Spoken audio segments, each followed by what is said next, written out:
time for fall town meeting of next year, that's another way to do it. Just sort of was hoping to get some feedback.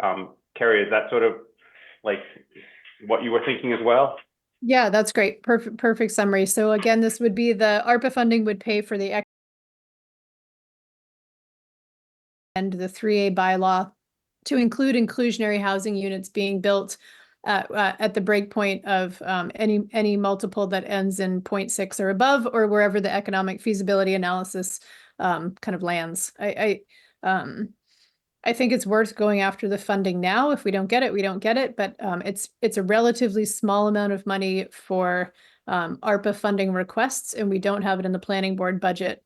So delaying it to spring would leave us potentially missing opportunities that may come up if there are developments between whenever we can get the feasibility analysis back, get the bylaw updated. Yeah, so I support it. I think it's great. But so much more succinct than I was. Thank you. Not at all. You did great. I don't see why we shouldn't.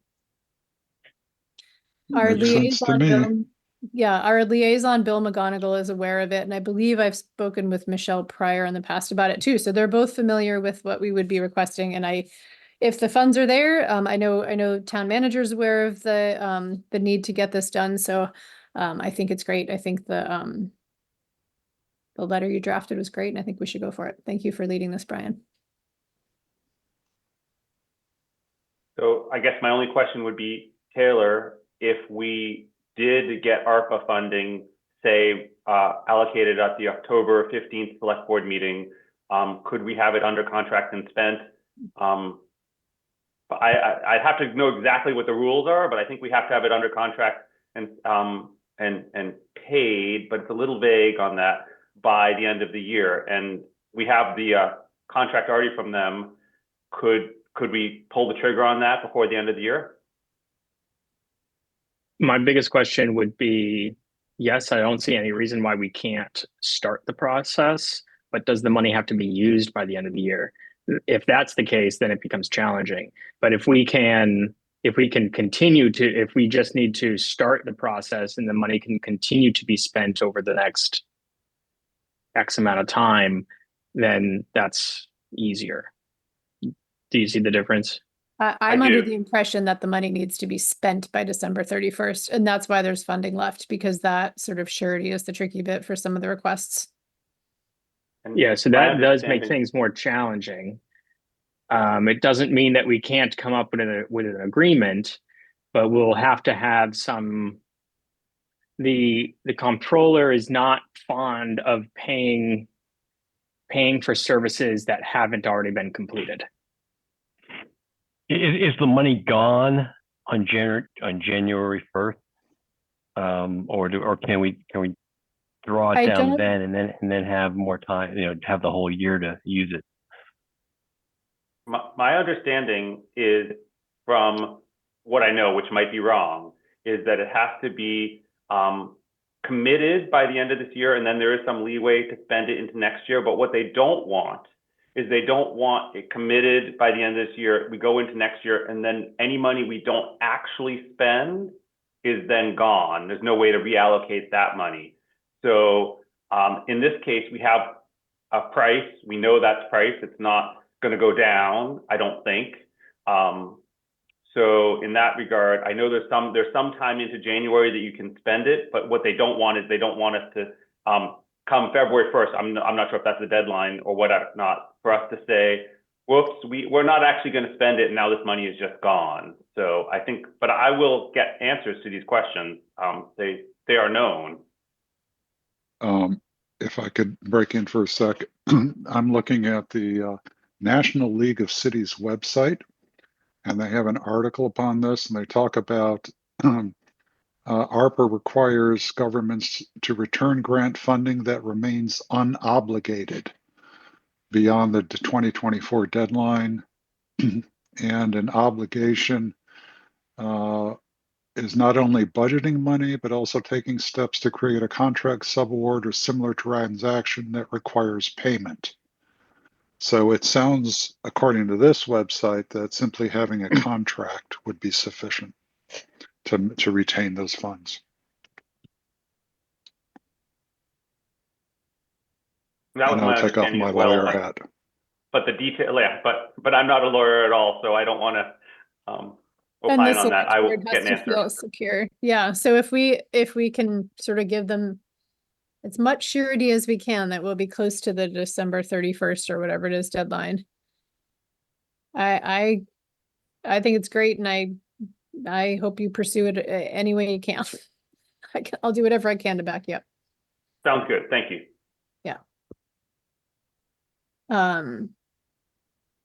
Other updates, I'll make the mention because I think this is the labor of incarnations of planning boards past. So it's really exciting that Taylor told me, and I think took a picture, that the train station opened today. So the downtown train station is fully manifested, which is so exciting. And Karma in the same week. Very exciting. Oh, really? Karma's open? That's so I exciting. think soft opening. I don't know what that means for Karma, but apparently people have eaten there. So Really? yeah. Oh, that's great. That's Yeah. fantastic. Yeah, I And- drove by the and- station and I was surprised to see all sorts of people disembarking, and It's exciting. it's very exciting. And I have to say that the decorations they put in outside of Karma are really top notch. I really like the way the panels came out. So Yeah, the street's looking good. Other updates. Taylor, any economic development updates besides the Karma and train station news? So the Economic Development Strategic Plan, the EDSP working group, met last week, focusing, if you recall, there's really two main focuses of the Economic Development Strategic Plan. It's one is a branding effort, so rebranding, not necessarily rebranding, but reimagining the current branding of Winchester into something that's a little more modern, can develop some sort of business identity, and actually just not just business identity, but some sort of identity that Winchester can be known for. And Dia, feel free to step in if you feel like I'm missing anything here. So our meeting last week was primarily about branding and the next steps. We will have probably won't hear much about it until town meeting, where we are planning on having some voting period of several different branding options, which people can vote on, and yeah, I mean it's pretty exciting. And then there's a lot of other economic development data that we haven't been presented with yet, but we know that exists. Do you have anything to say about it? It's okay if you don't. yeah, no, it was, we have a really dynamite team working with us. They've done outreach to the community about, what does Winchester mean to people, trying to come up with sort of a framework to imagine how the brand is seen inside and outside of town. Some of the data they have is really, really good. So I'm excited on that. Also, or Taylor, I don't know if I came in a little late, my apologies. Have you said anything about the housing production plan yet? I have not. That would be my next update. So does anyone have any questions about the economic development stuff? So the housing production plan, HPP, we had a public meeting on it also last week. That was also a working group meeting, but it was open to the public, where we shared the draft of the final draft. So if you all recall, the housing production plan is going to be jointly approved between you all, the planning board, and the select board. We'll have to get in a room together and approve it. And I think that there was a lot of great participation from the community at last week's meeting to to take the work that MAPC has done and really make it unique to Winchester. I think that MAPC has done a good job at kind of generalizing what our housing production plan should be, and our working group has done a really great job at providing feedback of what is and what isn't feasible and how we can reach our goals. Diab is also a part of that group, so Diab, you can feel free to speak on it if you'd like. Yeah, I think that, one of the key things is trying to come up with realistic goals and realistic ways of moving forward. There are some significant limitations in what the town can do based on our current development patterns. There is one of the things that I really was amazed at is there's a tremendous amount of background information about the town that's in this report, which I think is a must read for anyone when the draft comes public. I'm not sure when that is. There's just enormous amounts of data to look at and understand what's going on in town. So anyway, yeah, we are moving forward. And I think the key for the planning board is to look at our goals and the goals and strategies laid out in this plan and to make sure it aligns with the way the board is going. So that's it. Thank you. That's great. Other updates? There's one, Taylor, I don't know if you want to mention much more than to say that there's been interest that I think had grown stale in getting Winchester designated on the Freedom's Way National Heritage Area. I think we're one of the few towns in the area that have not gotten that designation. So the paperwork and the process for that have been sort of reinvigorated. And some documentation from a prior submission will be used, and some things will need to be revised and updated. The official recommendation could take up to a year, but that process that I know folks who are interested in having the town characterized in the historic land map of the area will be pleased to see this moving forward. In terms of sort of drawing people to the town, it's sort of one more thing that makes us a point of interest on the map. Taylor, That's really great. So when is that expected to be submitted? So we really just restarted the process this week. So we're working with the Freedom's Way team. We're getting a whole bunch of loose ends coordinated. We need to find out if the submission that we had prepared 5 years ago is still appropriate, or if we have to redo it. The person who was kind of helping us drive it isn't going to be back until November. So let's hope that we can have a good understanding of what the process we need to do in order to complete submission before the end of the year. And then it will probably take a year after that to fully complete the submission and hear back.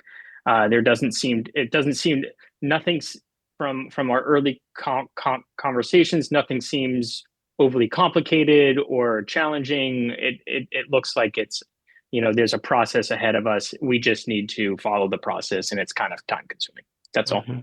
That's really exciting. Yep. Yeah, thanks for taking that on, Taylor. Okay, good. Any other updates? Okay, we have two petitions to discuss this evening, but we'll take them out of order from what's printed in the agenda because I believe we have people here for 24 Garfield. Yep, hello.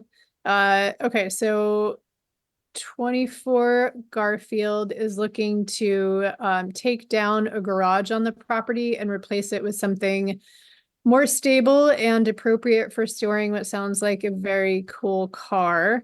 Do you want to, I'm assuming everyone has seen the documentation attached to Garfield. It's before us because it does violate the setbacks. There should be a 5-foot setback in this area under this zoning for this parcel. I think it's already non-conforming, and it would leave, I think a 2-foot setback. Let me get it open.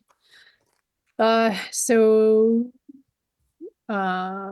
you want to give us any more background on that? I see Christopher Rule is here for that. Hi, everybody. Thank you for your time this evening. I'm also here with Mr. Maynard, the contractor for my house. This has been my family home since the late 60s, and I'm happy to move back. We have a garage that has been there since the 1920s. It's dilapidated, it's falling down, and it needs considerable work. And so what I would like to do is, I believe the garage, Larry, keep me honest on this, is 16 by 19, replace it with an 18 by 24 structure that can house a modern automobile. I have a 1956 Packard coupe. Oh, wow. That I absolutely love, and I've dreamt about having a garage here for many years. I did a little bit of comparative shopping to some of my neighbors, and I've spoken to them as well, and they have given me both written and verbal support, if that matters. I want to draw a little attention to some of my neighbors, both on Garfield Ave and directly behind me, have essentially built very similar structures. But I'm happy to answer any questions, and Larry's happy to answer any questions about the setbacks, the building itself, or anything else.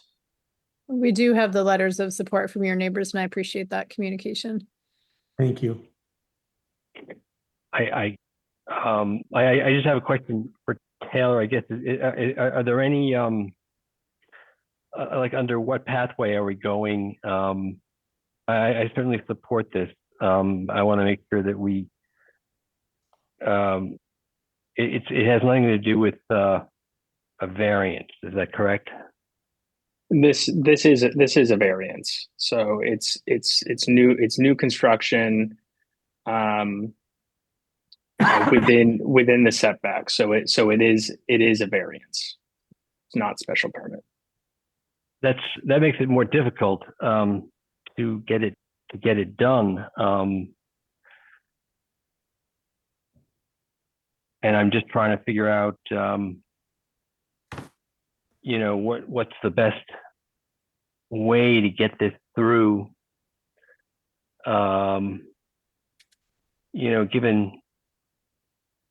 I mean, the variance speaks to soil conditions, shape of topography, and that kind of thing that create a financial hardship.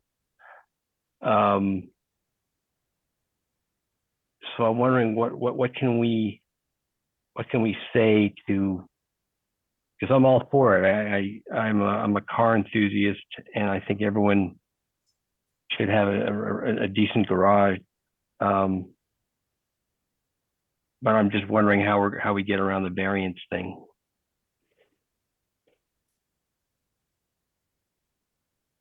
A lot, excuse me. Could we go through exactly why a variance is needed here? My understanding is that a variance is only needed if you were going to increase a nonconformity. So I'm looking at 354, which is what I believe the variance section is.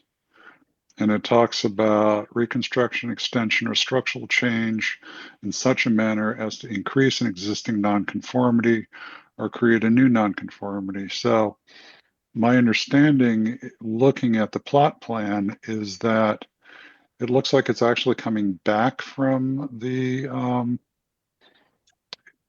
setback. So where's the increase in nonconformity? Let me So see. oh, sorry, Larry, if you don't mind, I'll give you the floor in just a sec. So Brian had this question too, Diab, and it's a legitimate question, and something to keep in mind is I've worked with both Chris and Larry on this for a while now, and Chris has brought this to Chris has been trying to get this done for a long time. This is a determination from our building commissioner as a new structure.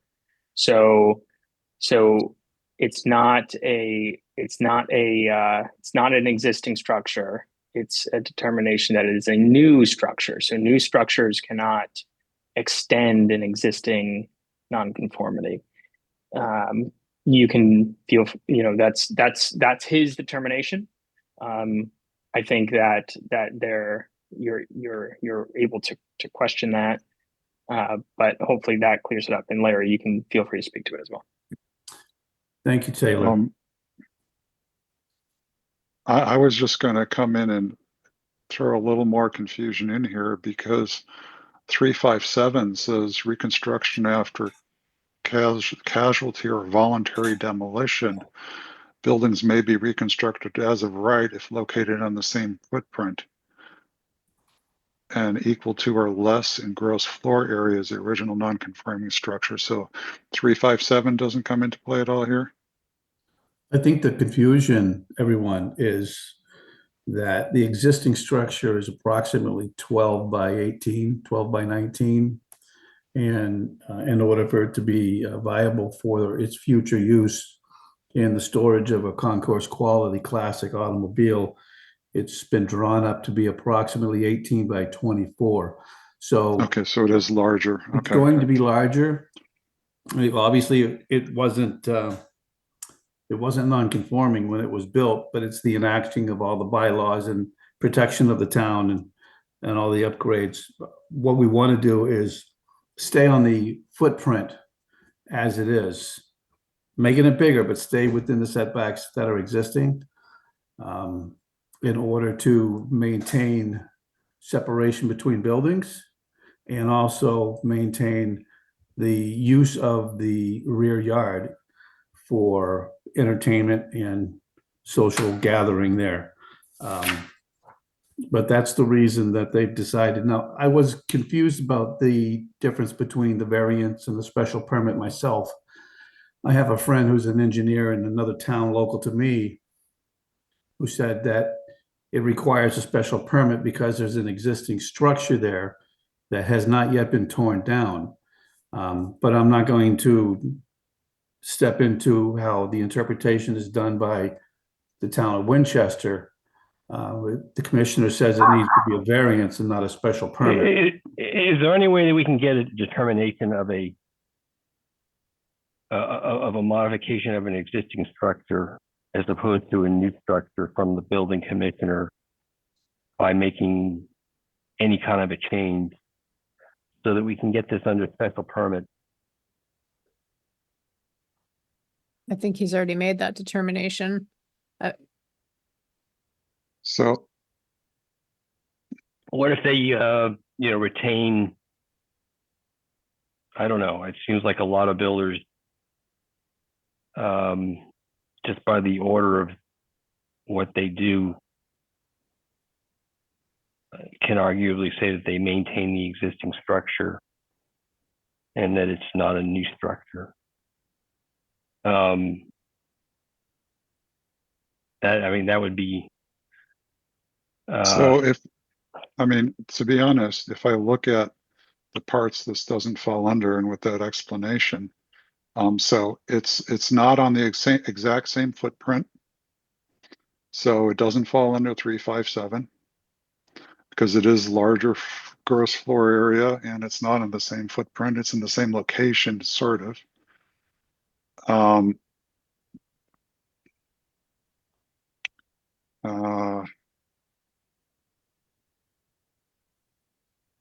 Oh, that's interesting. Yeah, so 357 doesn't come into play. And then you're back to the variance required. I mean, it is a new, so it comes down to, is it a new structure? And since it's not rebuilding the existing structure as it stands, I would have to say that I kind of agree with the building commissioner's determination. I don't know how you get around that. I mean, if we go with a variance, the ZBA is not going to grant it. So, while I understand the love of people for their cars, I do not share it. So, in my mind, I look at this as, what is the process going forward? And the process is that it's the building commissioner who makes a decision as to whether it's a variance or not. So I don't know that, we can insert ourselves into that determination. Diab, are you suggesting that if they were to maintain the rear wall and side wall of that building and just extend both, this would be No, more likely a special permit than a variance? no, because I think the problem is that they need a larger building. Right? And they only get around it as if they're located on the same footprint of the existing building. And you can't do that.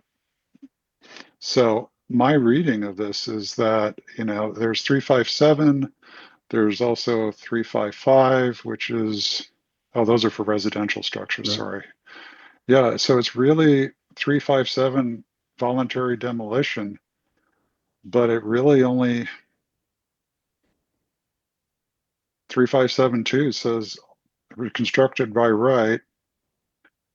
It doesn't say you can't get a special permit for it, but then the variance thing pops in. So it comes down to, I don't think the only way is to get this declared not a new building, but if it's bigger than the old building, then it's a new building. Why? Why? Well, because you're not putting it on the exact same footprint. I mean, can't you just make an addition to it though? And have it be an addition to an old building? I mean, No, because it's under because it's reconstruction, extension, or structural change. Yeah, I mean, I'm not an expert on these, but I don't know that there's a way of, in my non expert opinion, I think this comes in as a new structure. But they're not saving any of it. I agree with you, Diab. I think it's unfortunate and it's a pain, but I don't think the planning board has enough. I think we just have to move our piece of the process forward. And I agree with you. When I read it over, it's bigger. It's not retaining the old building at all, and seems like it's new. My So I have two question is, questions. I'm sorry, go ahead. Does it even matter to us? We are not the FPGA. We are giving advice to the ZBA. I think us inserting ourselves and saying it's not what they think it is, they're going to see this whole project. They're going to have the same questions that we have about whether it should be a variance or should be a special permit. And if it's on the edge, maybe they'll approve it based on thinking it should be a special permit. Maybe they won't because it's a variance. But I don't really want to insert myself. I just wanted to know, when I asked Taylor earlier today, is why? And I think the answer is good enough for me that that we do not want to be the ones making the opinions on all of these about whether they should be variances or special permits. We should opine on whether the variance should be granted or not, and then send that on to the ZBA.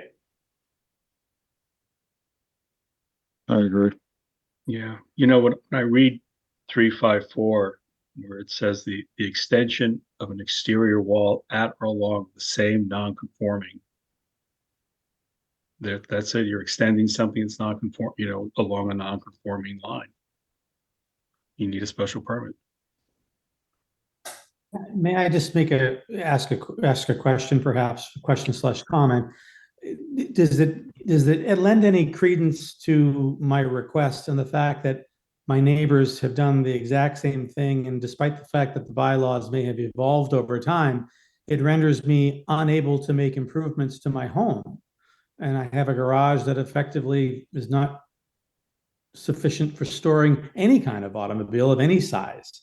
How does the town support residents in making an effort to at least make their houses and their property functional, much less improve them? The only way to do that is to prevail upon the ZBA that this is a special permit, not a variance. Well, there is, as Nick pointed out in reading out the reasons for granting a variance, if, I don't know, Nick, you had them right at your fingertips. There's Well, something yeah. about, I mean, it's basically that a variance is granted because of soil conditions or shape or topography. Those those conditions then create a financial hardship. So, And that's, I think we ran into this before where we voted to give a variance, but then as it turned out, it met none of those conditions and it was denied by the ZBA. I think it was like the Abbey Road. So based on what I understand, the ZBA will not grant a variance. so yeah, so this is where I don't know if you have legal counsel, but certainly if you do, they could advise you on whether or not the financial hardship clause and the size of the lot or the shape of the lot gives you an in on that. But coming to the planning board for legal advice is probably not your best approach. Well, I appreciate it. So, I appreciate the thought and support. yeah. So I guess my question here is, so what is it? What is the opinion that we're going to come up with? Is it that we're looking at the impact on the neighbors? I mean, we don't really have a set of criteria for saying, yes, we have a criteria for looking at special permits, but what do we say when we're considering variances? I don't know. You know, it's unusual. Very few come before this board, so I don't know what we base our advice on. I mean, I think we would use the principles that we apply to other decisions, which would be, is it in character with the neighborhood? Is it in character with the property? Is it a burden on the neighbors? Is it a burden on the property owner to not be able to do this? I think we sort of weigh the normal things that we weigh when we make special permit decisions, and we just, you know, is this lot most functional when it is variant? I mean, given those criteria, we likely Yeah, approve but those this. aren't variance criteria. I mean, No, they're not going to grant a variance. But the variance criteria is just black and white. I mean, if we want to say, is this a variance? You know, yep, it's not the proper setbacks.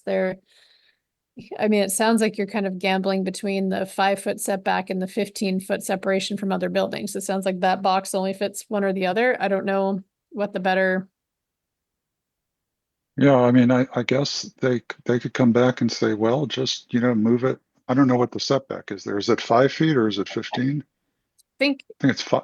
It's 5 feet, right? yeah, Ian or someone put together this list of applicable bylaws and highlighted are not nearer than 5 feet to any property line, which was, I'm just calling that out because I thought it was helpful. So So like 3 feet. that would. Sorry, Yeah. go ahead.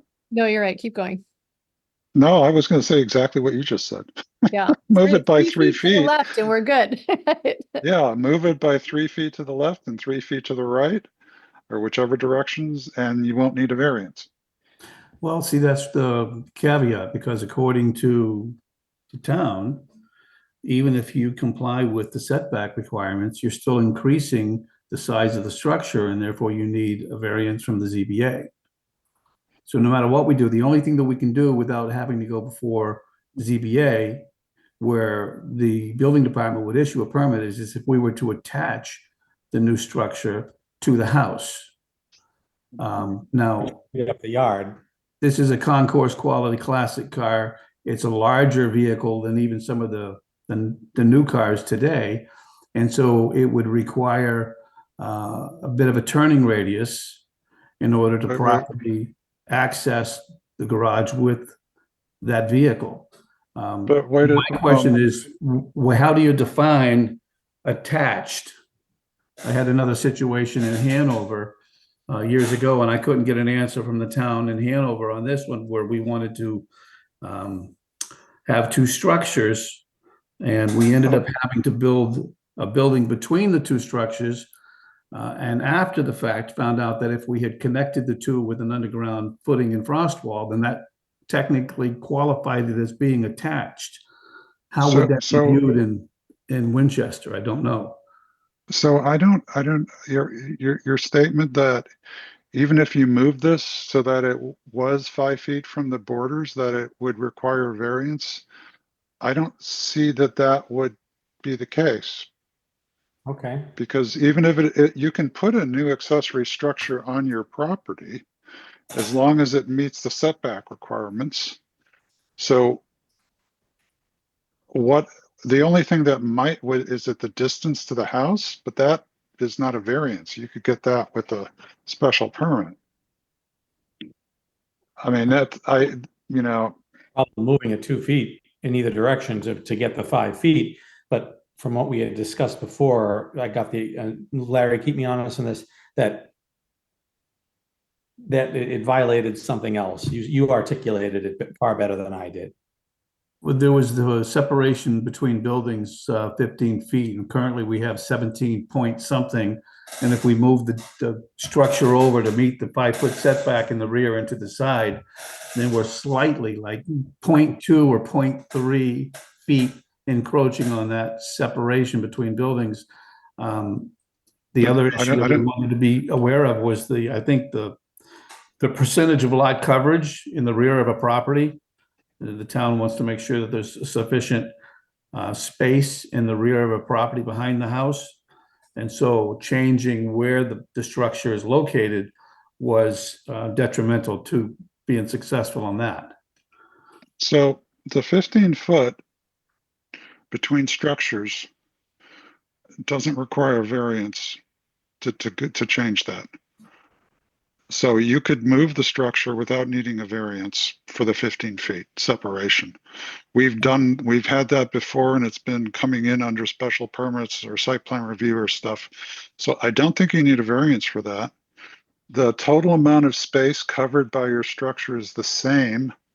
So I don't know that it changes open area or anything like that. If you're not, so I'm a little confused as to why this would end up being a variance if it's moved. I really don't see that. What is the But again, process if we were to, and I would have to ask Chris this, if Chris decides that he's willing to move the structure 5 feet away from the rear and the side property lines, and we move forward with that. If the ZBA denies the variance, can we at that time, on the October 17th meeting, tell them, okay, you're going to deny the variance, but we will comply with the setbacks? Can we get a special permit for the separation between buildings because nothing else is impacted? Is that going to happen at that same time? I would use that time with them to get as much information as you can to get a designation of special permit. So just go to the building commissioner. Or go to the building commissioner as well, and just say what would have to change about the whole project to get a special permit, and because that's what you need. Yeah, I would go to them like first thing tomorrow. Don't go anywhere else. Just say, hey, if we move this by 3 feet in either direction, is it still a variance? He'd be able to tell you that in no time. Marvelous. Right. Or, or ask them if there's anything else that you can do in terms of making it an addition to have it characterized as a special permit, because that's what you need. You need a special permit. They won't approve a variance. Okay, so that's actually one of the other questions that I have. But let me preface it by asking you regarding the financial hardship issue that comes into play as one of the variables involved in a variance. One of the hardship issues here is the owner of the property has this Concourse Quality Classic car, and it's registered and insured year round. And currently he can't store it on his property because the garage is not suitable. So it has to be in a facility that is secure so that he can monitor it. It has to be temperature controlled and humidity controlled, because there's a significant investment in the vehicle. If he can't get this approved, then that's going to be a financial hardship because he's going to have to continue to pay to have that car stored off-site. Whereas if this is granted, he can build it. It has to be a hardship that arises out of soil condition, shape, or topography of the land. So they're not gonna respond favorably to a hardship that arises out of having to store the vehicle. That's how I understand it. Okay. I think Appreciate your advice on that. I would suggest the legal counsel would be best on that, but financial hardships are not for, and I don't mean to say anything negative here. This is a hobby, as it were. It's so that the financial Well, it is a hardship financial hardship. It's just not the right kind. I understand. It's not the kind that you need. Yeah, it's yeah. So the other part of that question for me is a number of people, notwithstanding the building commissioner himself and the admin, and now tonight, Mr. Rosettos has made the statement that the ZBA is not going to approve your variance. It's almost like a carte blanche. They don't approve them, period. So if they don't approve variances, why are they even offered? So that's something that is historical in the state of Massachusetts. Variances are not easy to get. Okay. For a reason, and they are allowed by law. So essentially, you have to say that variances are available, but that doesn't mean they're easy to get. And again, this is something that, variances are difficult to get across the Commonwealth. It's just the case. Okay. Thank you.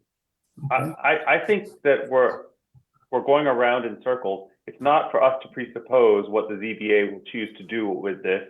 Again, we're going to make a recommendation. ZBA could look at this and say a variance is reasonable in this case for X, Y, and Z reasons. We do not know how they are going to respond to that. It is true that variances are much harder to get than special permits, but I think us telling you to run and go do something else is sort of us not in our lane. Our lane is to make a recommendation to the ZBA, and they are the ultimate arbiters on this. Even though it is a tough hill to climb. Just saying that. Brian, I respect that opinion, but I want to push back a little. We are the sort of the keepers of the zoning bylaws, so we do have some expertise in understanding them and providing some information on how to use them. So in general, I completely agree with you, but in this, a little advice could help. Yeah. Thank you. Totally, I agree with that. I guess what I meant is I think us presupposing what the ZBA will do is not our lane. And we make a recommendation to the ZBA and they can take it or not, and they often take it or not. But hopefully you're going into that meeting better prepared. So, anything else that we want to learn from the applicant or any other discussion among board members? Okay, is there a motion for the recommendation? Thank you. Our pleasure. What year was that Packard? 1956 Caribbean, one of 260 made. So that's the 6-volt system in that car? 12 volt. 12 volt. I'm ready now. Okay, is there a motion for the recommendation we should make to the CBA for the variance?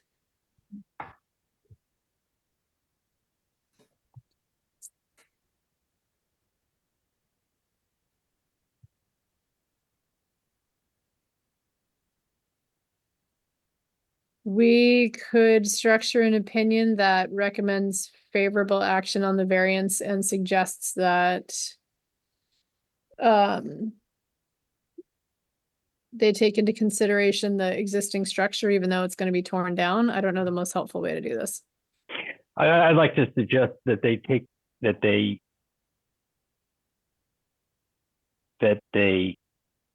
characterize it as an addition to the existing structure, therefore It's not an addition to the Appro- existing, it's on the foundation, it sounds like, or the original footprint, but the existing structure will be gone. It's not on the existing foundation. It's bigger. There is no existing foundation. Yeah. It's basically just sitting on some cement blocks. So I don't know that we can ask them to reclassify it. I mean, I think what might be useful to the ZBA is a summary of our discussion, and perhaps a suggestion that they pursue alternate means of avoiding the variance by speaking to the building inspector. But I don't know. I mean, in my mind, that's the big question: is there an alternative way to move forward? And so I'm going to withhold my vote on anything without knowing whether it's possible for them to achieve it without a variance by moving the building. Okay, so do we want to take no opinion on this and write a summary of the discussion? I would move that we take no Yeah. opinion, but provide a summary of our discussion. Yeah, Sorry. I feel that I don't want to. I agree. Can I take that as a second, Nick? Yes. Okay. I don't any want further to. I don't want discussion? to. I don't want to request. I don't want to suggest unfavorable action. I don't. Even though we're kind of forced to do that, I would rather do what Dia suggests and take no action and provide a summary of our discussion. Okay. Yeah. Any further discussion on the motion to take no action and submit instead a summary of our discussion? Okay, roll call vote. Nick, Aye. Diab, Aye. John, Aye. and Brian. Aye. I'm an aye as well. So we will submit that, and we hope it's helpful. I appreciate everyone's time and input. I realize it wasn't easy, and I'm grateful for the effort that you supported me. It makes me feel very supported just the same. Well, clearly we hope you're successful, and if you need fans for the vehicle once it's garaged, I think you found some here. Yeah, I think so. Okay. Good luck. Thank you, everybody. Have a wonderful evening. Thank Yeah, you. thanks. Okay, the other petition that we could choose to discuss or not discuss, we have submitted a recommendation for we let me get the recommendation open. Brian kindly circulated what we had last time. We're back to 62 Richardson. 62 Richardson has another draft of their plans that the Historic Commission and the Design Review Committee have both reviewed. And while we were all in agreement in the past, both of those groups have now approved the design. They feel that the applicant has brought the building's original structure is more part of the new design, and on the whole, the plans have been improved and have responded to the feedback that they've gotten. So I leave it up to the board whether we reopen this discussion on this property that we've discussed already a few times, or whether we leave our existing recommendation in place. Anybody have thoughts Did on we that? decide to This approve was it? the one that, yeah, we did not support this petition because they were the ones that had trouble with the unified massing. They had sort of a duplex that was structured as Oh, I two see. separate buildings Right. with a wonky roof line, and that has, I actually had a little trouble understanding the roof line in the plans, but in general, the building has been made a bit smaller and the overall design has been adjusted. Anyone have a thought one way or another on whether we officially? So I have, just looking back over the notes I made, which at the time seemed like they were accurate, the recommendation. We had that question, but then we had other questions and concerns that weren't addressed. And I mean, I can look through everything, but I'm not sure they've been addressed. That doesn't mean that if we hadn't invited them tonight, they wouldn't be here tonight and be able to address them. So I think that the unified massing is better. Mhm. I'm not sure if we know the answers to any of those other questions. I think the tree is still coming down. I'm not sure if there's any options that I found that were to mitigate the removal. I think the landscaping is in there. I don't know if I understand it just by reading it. And I don't know that I understand the shared driveway particularly. I guess I would toy with the idea of not changing our recommendations. It'll be obvious from this recommendation that we said it didn't have unified massing and now it does. So I don't know, and those other questions will still stand so they can have that to address and consider when the ZBA votes. Okay, so there's a suggestion that we not revisit it. We let our recommendation stand. Is anybody definitely interested in reopening the discussion around 62 Richardson?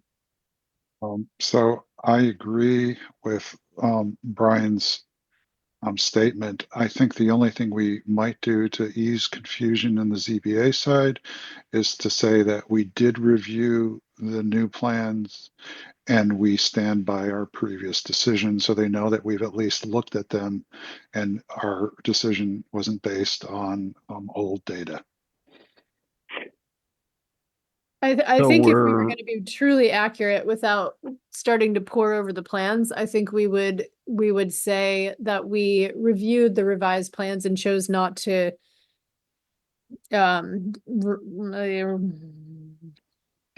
don't to wanna say upgrade that our we- response. or we could have we could sort of pull the plans up and discuss the unified massing. I mean, I don't want to suggest that we've come to an agreement on the unified massing unless we want to sort of open them, I just don't want to make a adjusted recommendation unless we feel like we've really vetted it. I think we could just say Right. we have the chance to review the packet and we're not changing our recommendation. That's exactly my point. Yes, I Okay, agree. great. Okay, let's not I mean, comment. can we say that we are not going to take a position? No, because we took a position, so that we Okay. can, if you want to sort of, kind of dive in, we can. We would be changing our recommendation from recommending against it to take. Right. Or just hope that the ZBA will make a decision that's prudent.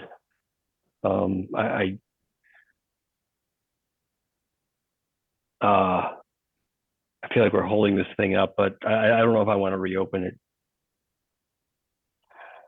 We can just let it stand the way it is and they can make Okay. their own decision about whether or not I mean, I don't know. Yeah, but Uh, are you suggesting that something gets sent over that said we are in receipt of the revised plan. We chose not to change our recommendation. Here's our existing recommendation. Something along those lines. Yeah, How I think about we the just only, chose not to reopen the discussion? yeah, I Yeah. think so. I don't want to. Another, Go ahead. oh, I just want to say, so there are 2 points of confusion. I think that the ZBA may look at our previous memo, say, oh, there are new plans that came out since we won't look, this memo is no longer up to date. We don't want to have to figure out which parts of it are applicable anymore. If we send out a new memo saying, we're not changing our opinion, then the ZBA may say, oh, they still think that the massing is wrong. Yeah, I don't want to say that. The massing might be Yeah, right. so that means we have to reopen it. Or do nothing, or do or absolutely do nothing. nothing. Or do absolutely nothing, and then the ZBA will have to figure out which parts of our opinion still is applicable to the new plans. That's Yeah, fine. That's fine with me. Just let them look at it and maybe come to their own conclusion that. I mean, It's, anecdotally looking at the plans, I don't know if I am fully on board with it's changed. The sizing has changed. It's less distinctly two peaks, but I don't know if I am ready to say the unified massing has been solved unless we all sort of discuss what we think of the design. So I think Okay, we all right. leave it to stand, or we haul this thing out and rake over the points that we made before. I'm happy either way. I just don't want to submit something. And We it haven't. may not pass. I don't know. I just, Well, I I mean, mean- I would, so I'm going to say I think we should reopen it. I think that there has been a change in the envelope, and that Let's open it. our old memo no longer addresses the design. Okay, is that, everybody's good with that? Yes. Okay, so let's open the plans. So when I look at, so there are can we rendering, just go to that? I wonder if Taylor can just bring up that page that shows the, in the zoning bylaw that shows the pictures of the massing in the way they're supposed to be. We're going to reopen it. the examples of unified massing, so you mean? Yeah. I thought I had it here and I can't find it. But Yeah, I'll get it. It's in section 10.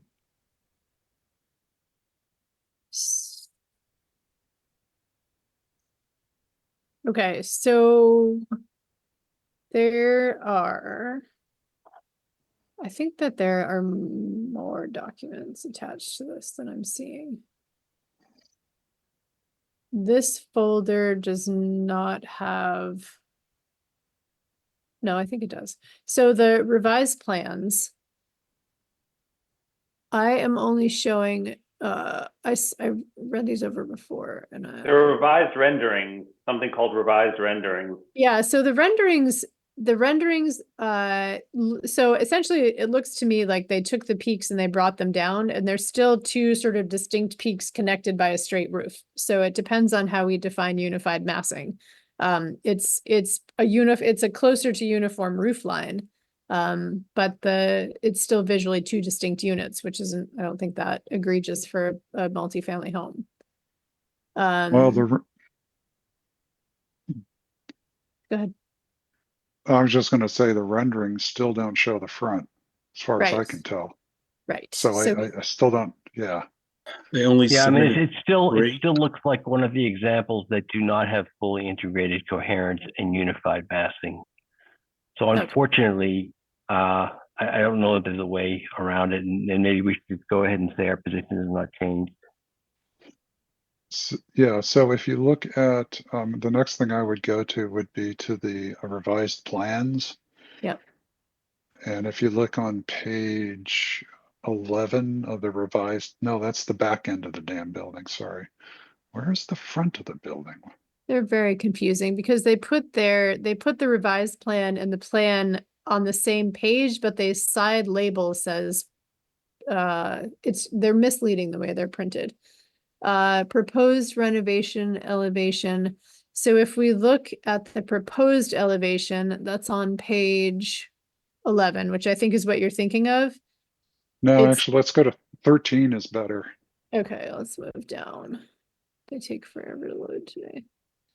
13 has on the left the Yes. proposed and on the right the previous, and it shows the front. I think it shows the Yes. front. I still can't tell where the front is. Oh, it's a slot house. That's why the front is so weird. They've got the front is on the narrow part of the building. Right. Yeah, Right. Yeah. Okay. So So the garages are on the side. yeah, if you Right. slide, if you go down to, you're looking at for A2.3, whoever's moving the screen. Yep. It's not me. One more. Yeah, that one right there. I think that gives us all of the elevations at once. So one So of that's okay. All right. I can see. I was looking at the previously proposed elevation. So one of the Yes. comments from the Historic Commission is that this has been brought down from a 2.5-story home to a 1.5-story home. And I see that on that third set of renderings, but I'm assuming it's on a grade because the back of the house looks exactly the same, right? The side of the, like I see 2.5 stories in the top picture.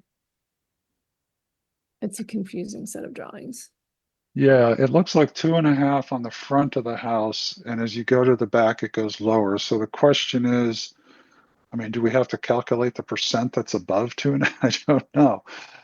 But it certainly looks like a 2.5 from the front, but it looks like a traditional, I mean, it almost looks like my house from the front, Right. except And for all the things growing out of the side. which would probably shield the parking. And they did more, although I'm not, it's hard to say from the plans, but supposedly they've done more to retain the original face of the building. So I'm assuming adding that story was going to change the face of the building significantly. So keeping it to 1.5 stories is keeping the, Yeah, so I mean, the big difference I see is if you look at the second row and the last row, you can see they no longer have that dip in the middle, yeah, and so that does significantly change its appearance. So it does look more like an integrated building massing than two bit buildings slammed together. right. So there are still two distinct peaks, but it's a 2-family home and it's not 2 towers connected by a weird, Yeah, so. you know, it's kind of sort of reminds me of one of those old farmhouses where they kept adding things on in the back, Yes. Mhm. but it still looks I don't have a problem with this in terms of the massing. It's definitely, it's better. What is the square on the bottom left? Is that an open square above the door? Do you see that white square? I am having trouble interpreting. I think the roof line. Is there an, That is, yeah, I think that's a roof. That's a shed roof okay, above the door, directly okay. above the door. Yes, Yeah, yes. that's what that is. Okay, so that would be covered. That would not be an open space. That would be, That's roof shingle. okay, Yeah. okay.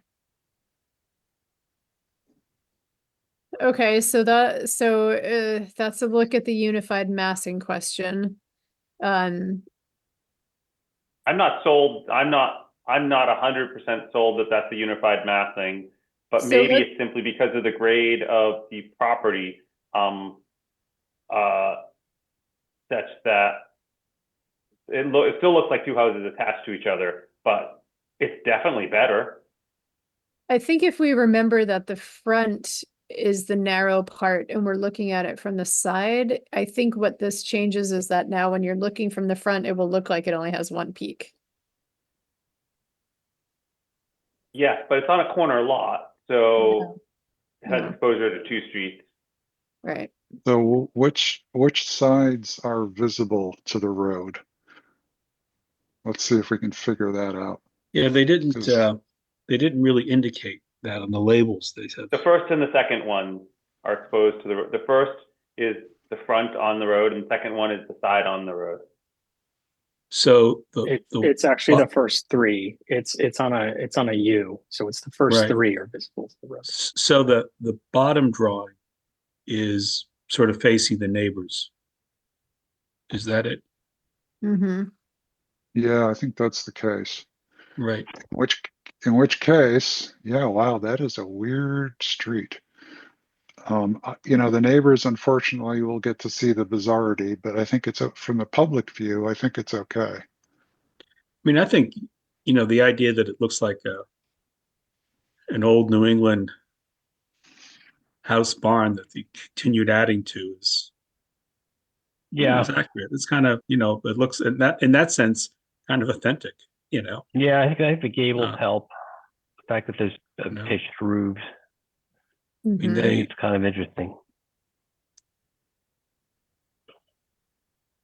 Well, I was looking at Form 2, the 62, or the revised plans that I'm looking at seem to show the original renderings. So Are you looking at E21? I'm No, looking which at I'm looking at 7.11.24 and 7.8.24 of Taylor's, and they seem to show the original plans. What document are you showing now? It's up on the screen. It's the 9.9.24 revised plans. Oh, okay. So those are the dates. Okay. Oh, I see. Oh, right. Yeah, I yeah, yeah, might yeah. suggest putting date, month, and then year, month, day, but that's just me. Right. Um, Yeah, year, month, day, so, right. so there is if I look at the third row and I compare left to right, it looks a lot more complicated on the left. But that's just the way it is. I mean, the roof lines are like, now there are 1, 2, 3, 4, 5, maybe 6 roofs Right. on the right. So it's much more complicated there, and it looks a little confusing, but I guess it's okay. Yeah, I'm not sure.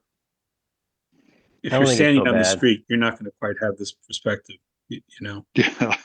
those roofs are further back. I'm not sure Yeah. you can quite see that, but This is the crow sitting in the tree across the street's view. Yeah, there is some exactly. effort with the landscaping. I'm assuming those are all supposed to be either trees or arborvitae. Oh If God, you I hope go not. all the I'm way up not to a page 4, Not I'm starting to look arborvitae. at what they're trying for screening. So yeah, so I don't see anything dated here, which looks like it has revised landscaping.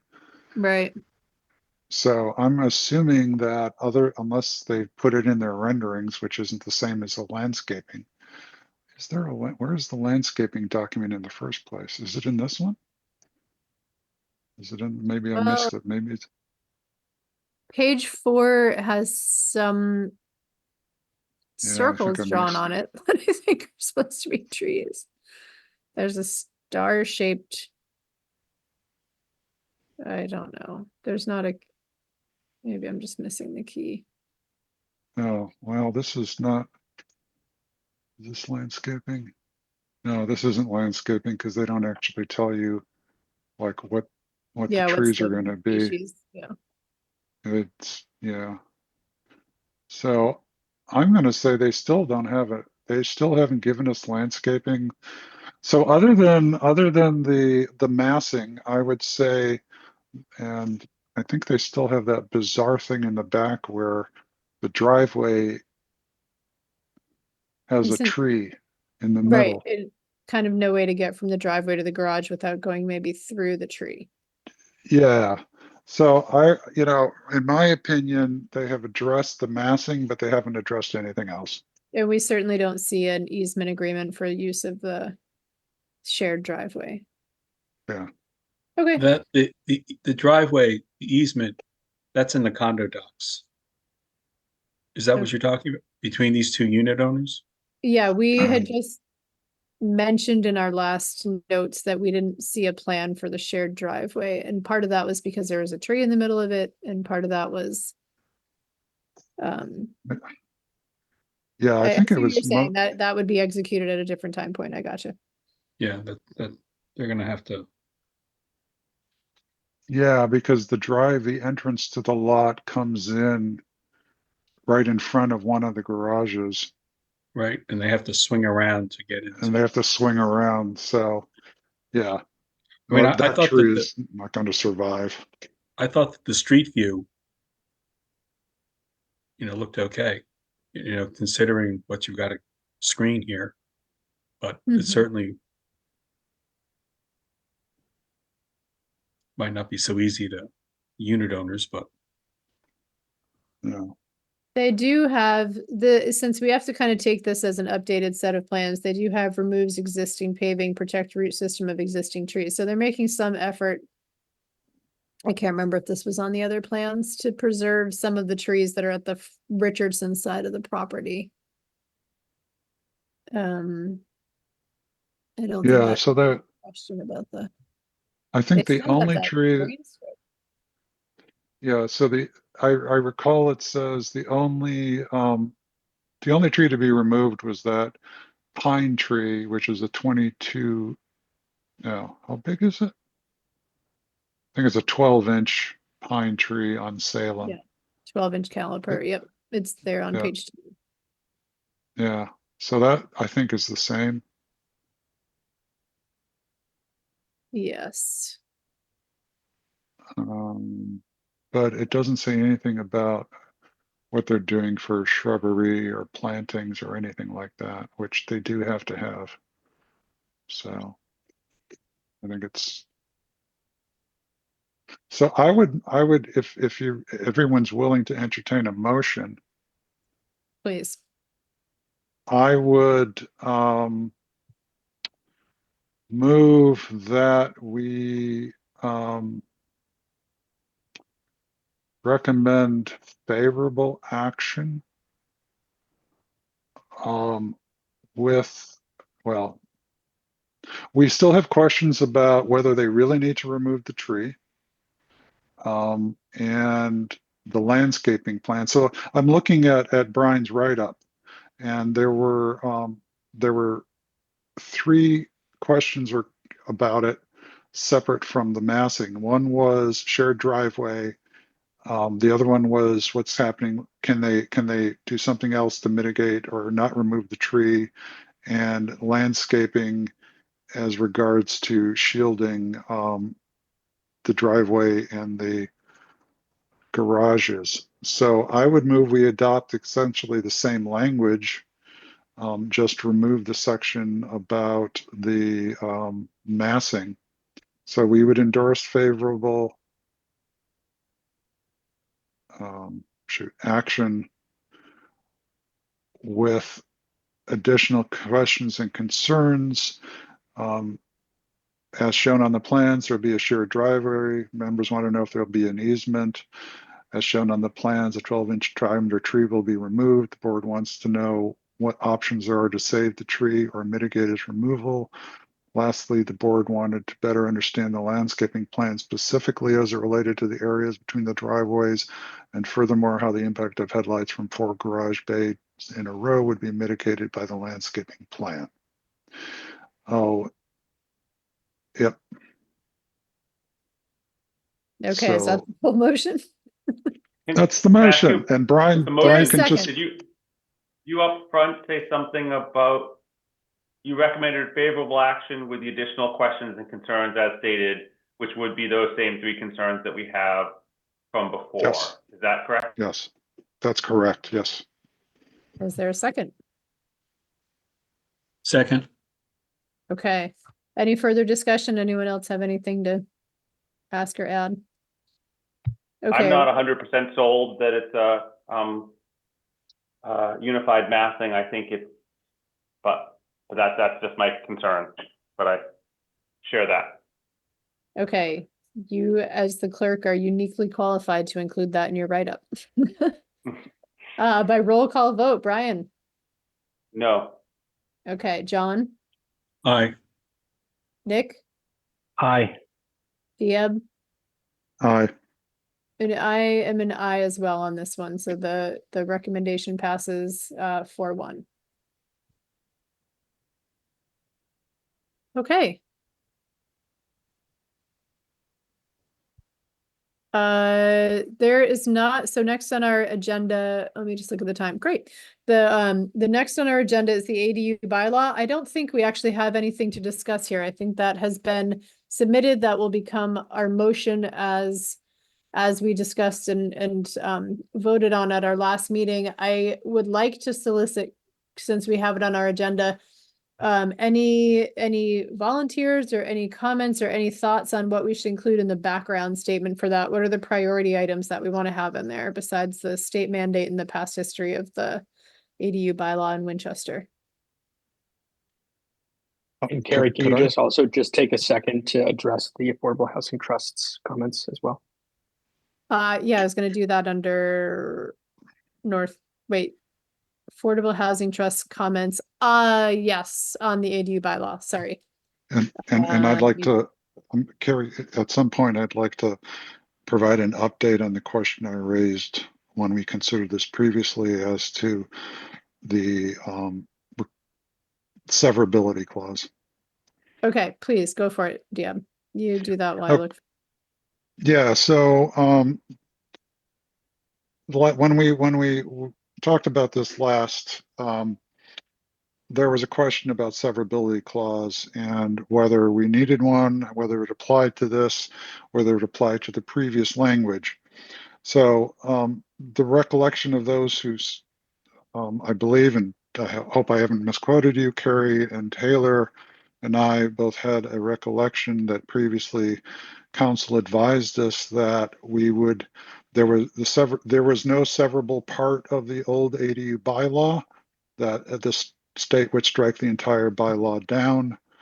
And therefore, I recall that we started working on this with a deadline of this fall rather than next spring because we thought that our bylaw would be completely thrown out. So in discussions with town council, that last week or the week before, he opined that no, the severability clause does apply to the ADU bylaw.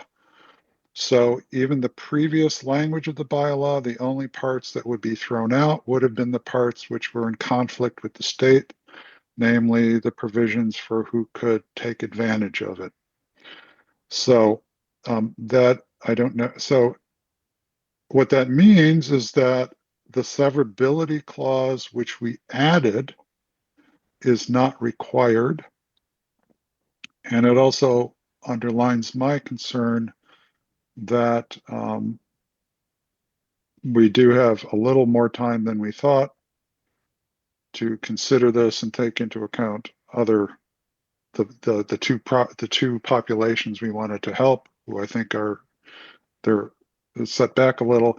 But the flip side is that the state law does not allow putting ADUs in duplex lots, and our bylaw does. So if we did push it off till spring, then those people living on duplex lots would not have the ability to do so unless we added the language into spring. So anyway, I'm done. Thank you. Okay, are you proposing that we not submit? Sounds like you're advocating for not submitting the ADU bylaw to fall town meeting.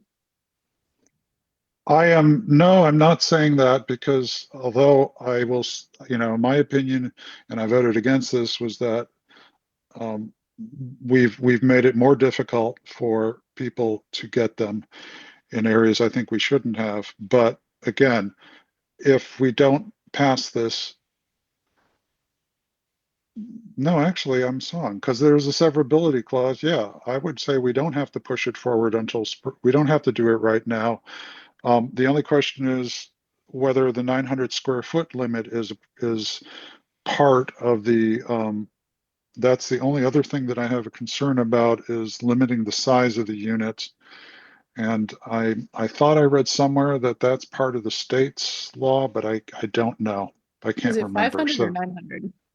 900. I mean, we have a 900. 900 square foot, and I think that the state also has 900, but I don't recall where I read that. So I would advocate for leaving this That's until correct. spring. Yep. So the state has 900 as well? Yep. Yeah. So in that case, if the state, so the only thing that would be struck from our current law would be the requirements on who can avail themselves of an ADU. So I'm in favor of leaving it till spring, but I know that other members of this board want to see it go through site plan review. So that's the tension. Okay, thank you, Diab. We do have a statement from Winchester Affordable Housing Trust in support for Article 4. It is, I believe we can submit it to the public record since we're discussing it. Essentially, it's in support. It gives the history of the family size change over time. It recognizes that other Massachusetts towns have been recognizing the benefits of ADUs and incorporating them into their zoning bylaws. It recognizes that Winchester's housing is predominantly home ownerships and single family homes, and it encourages, it gives its support for the ADUs in the zoning bylaw and encourages town meeting's approval of Article 4 because it will implement recommendations in Winchester's housing production plan and is consistent with the Winchester Master Plan 2030 and Action Plan, recognizes that individual housing needs change over time and accommodates that, provides new options for seniors who want to age in place, new options for disabled individuals to live independently and access support services. And because of the small scale, uses fewer resources to build and less energy for heating and cooling, which contributes to our sustainability goals. It does not specifically address the pieces of the ADU bylaw, which I think create the concern that Diab is raising, which is that under the changes that we're making with the bylaw is written for submission, anyone submitting for an ADU under on a duplex property would go through the special permit process, and all ADU applications would go through site plan review. Carrie, I just have to make sure that as you say that we all know that that was their original memo for the 2022 article. Article 4 was the article, the original ADU article that was passed in 2022, and that was the Affordable Housing Trust's original memo in support of that. If you open up the other attachment, which I can share here, and I don't mean to stop you. I just wanted to clarify that. Their other memo, I'll show it. It is public record. I emailed it out to the board this afternoon or this morning at 10:11.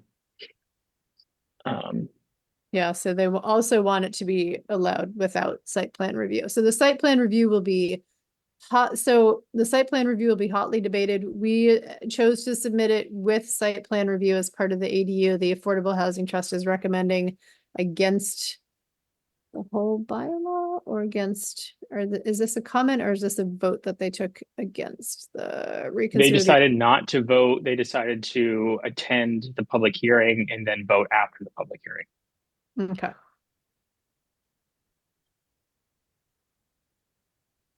Okay, so again, I mean, we chose to take the conservative path. I think this is something that's going to be allowed on all of the properties in Winchester, and I mean, I can argue either side of it, but ultimately we submitted it like this. It will be hotly debated if we bring it with site plan review. I imagine that there'll be debate on the floor of town meeting. I think this will be, I guess what I'm trying to get around to is that I don't think that starting the discussion at fall town meeting is going to be a bad idea. I think withdraw. I think I don't know. I think I agree. I agree with that. I think they'll be well educated by fall town meeting, and yeah. I don't know. It'll be it kind of got dropped in our laps and it felt like we needed to take action. So we took action. So are there other people who want to support Diab's suggestion that this could wait till spring? I definitely want to offer opportunity for people to back that up.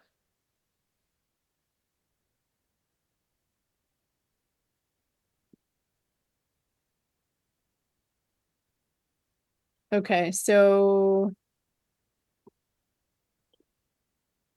is there any? I'm happy with the way that the changes we put forward to not relitigate it, because we spent a long time talking about it. I'm happy with it and happy to bring it forward to town meeting this fall, as opposed to waiting until February and playing let's guess which parts of the bylaw are severed and which aren't severed, which is not something, even if it's clear to lawyers what it is, it might not be clear to another lawyer, and we might have an issue of someone who puts forward plans saying that they should be able to do it this way or that way. So I'm happy with cleaning it up now. And I suppose town meeting could say no. Town meeting could say no. Right. In which case, I guess I can second that. Did we ever, thank you, Nick. Did we ever find an answer to what happens if this gets voted?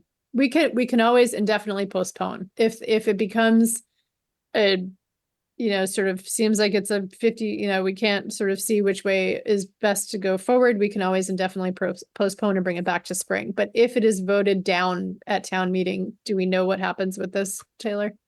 Have we figured that out? I don't know. Diab, do you know? Yeah, we're just in the same situation as if we didn't bring an article at all. Okay, so we don't need to wait 2 years to resubmit. We could still submit it at spring town meeting. Yeah, that's correct. and the planning board doesn't have to wait 2 years for anything. We're exempt from the 2-year delay. Okay. The only thing I think I'm concerned that this is just a general concern. I don't think it's great to have planning articles modified at town meeting. No, I agree. I I would think love to that's, have it not. I A think that lot of sets a bad precedent because often things are tied to each other in complex ways. So that's all I I want to say on that. Yeah. I think we thought carefully about this, and I think it's not, it's the, you know, you are a passionate and effective advocate for affordable housing in town, and so is the Affordable Housing Trust, and so is Housing Partnership, and we expect to hear from them on behalf of anyone who is gonna experience a delay to, the building of affordable housing of big A and little a forms. When we go to wider town meeting, I think we have to think for all of the properties in town. And I maintain that I think we cut a balanced path forward. And we wrote it, and we will present it, and we will hope for the best.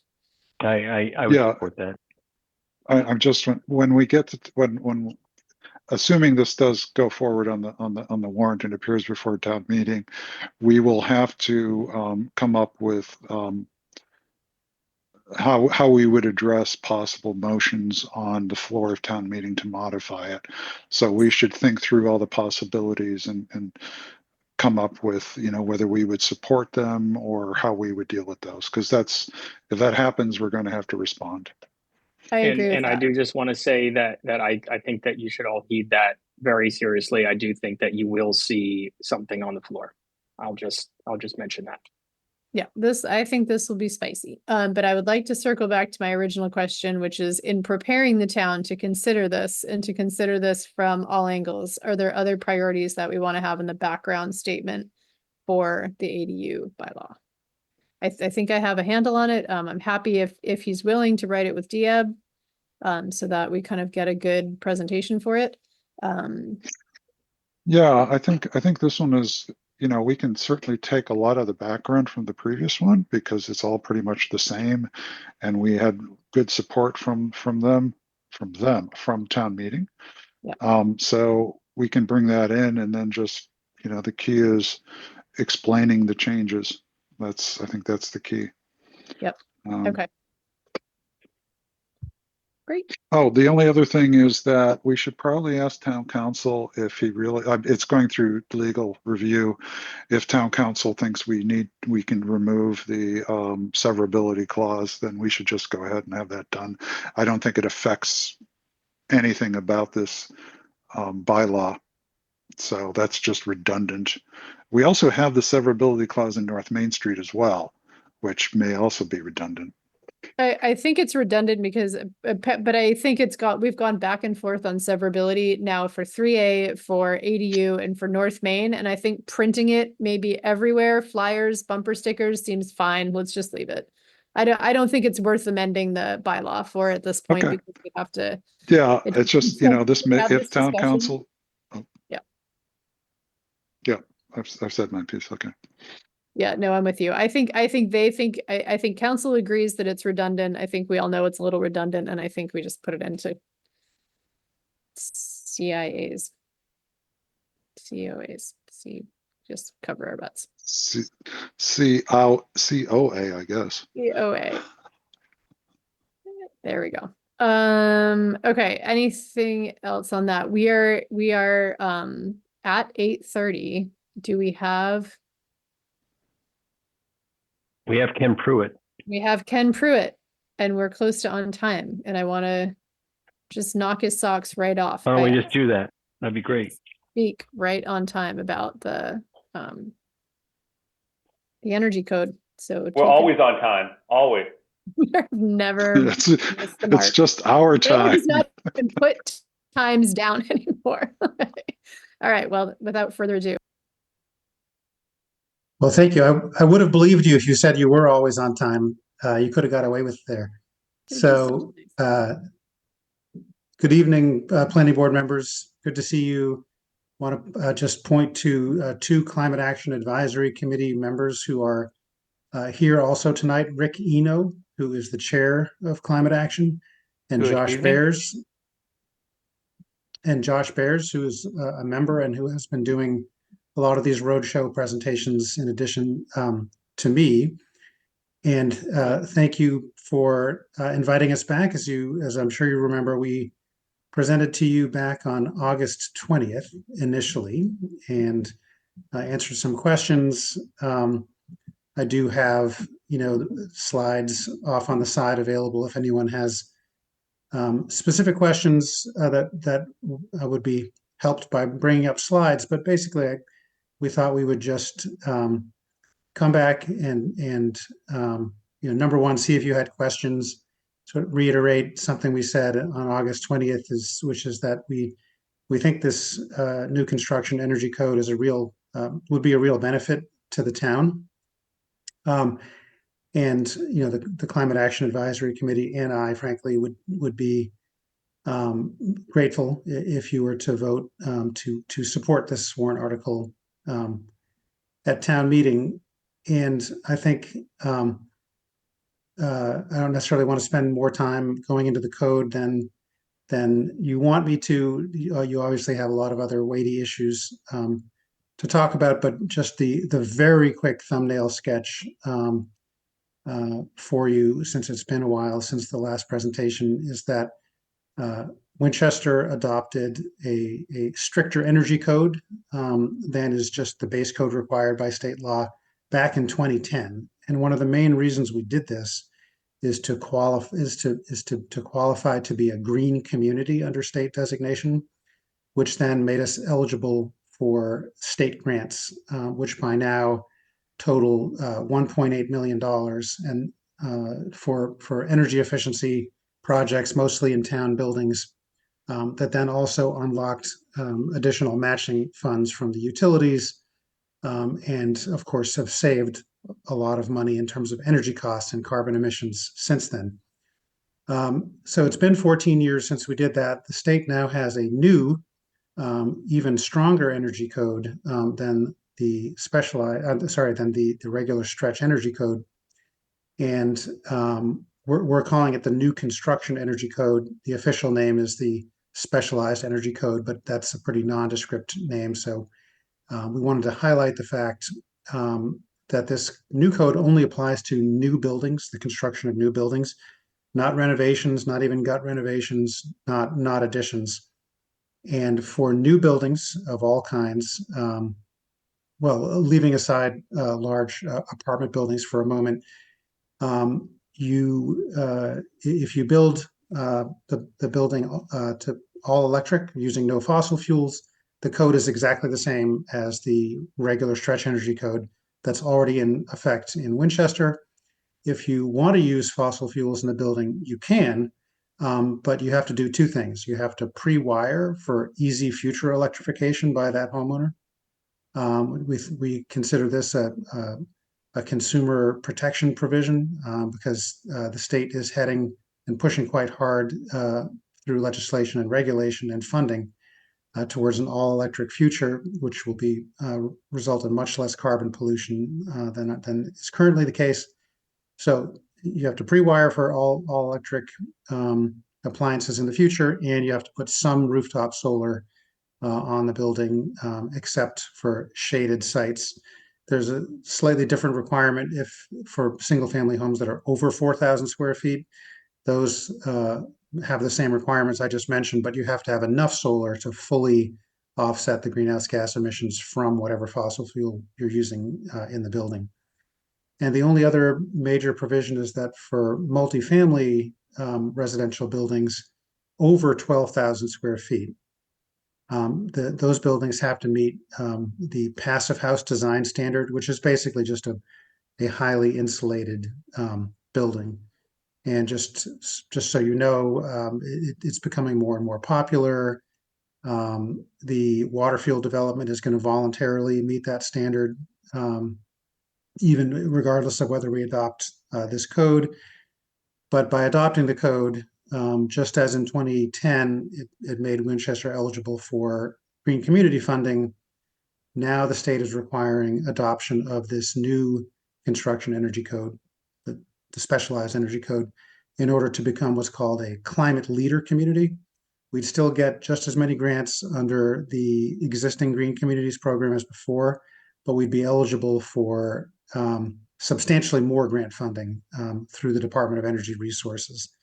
We have to do a couple of other things in addition to adopt the code, but adopting the code is the hardest thing that we'd have to do. It's the only thing that would require a town meeting vote, and the exact dollar figure per year hasn't been released yet, but the Northeast regional representative for the Green Communities program said we could expect that it would be multiples of the $100,000 a year that we're receiving in Green Communities grants at present. So, in addition to, just reducing carbon emissions and bringing in more funding to the town, this would help check off some important items in the town's approved climate action plan. So this gets us further down the road towards achieving the town's 2050 goal of reducing carbon pollution 80% by 2050.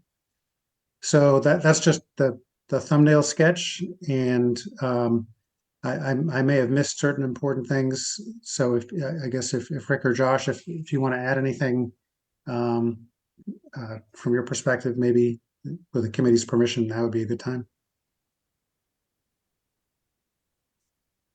I think you covered it, Ken. Maybe Josh has a few points to add, but if the planning board has seen it before, maybe it's a good time to take any clarification questions. Josh?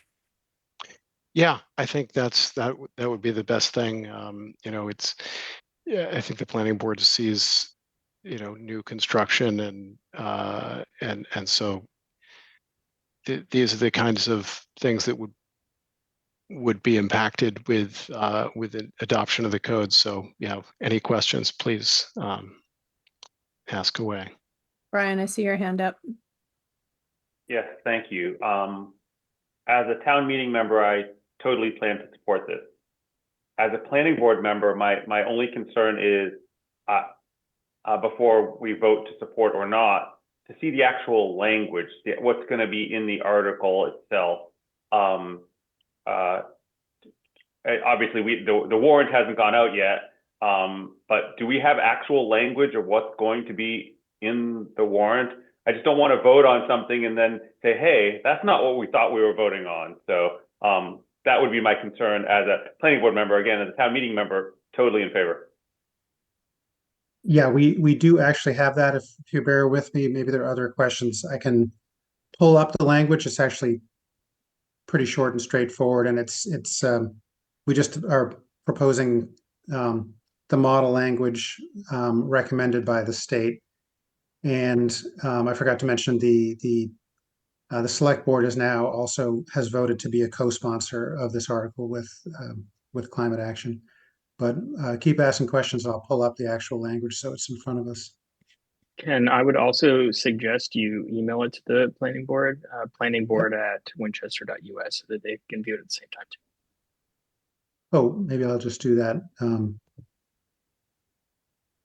right Great. now. Yep. You said planning board at winchester.us? Yep, that's correct.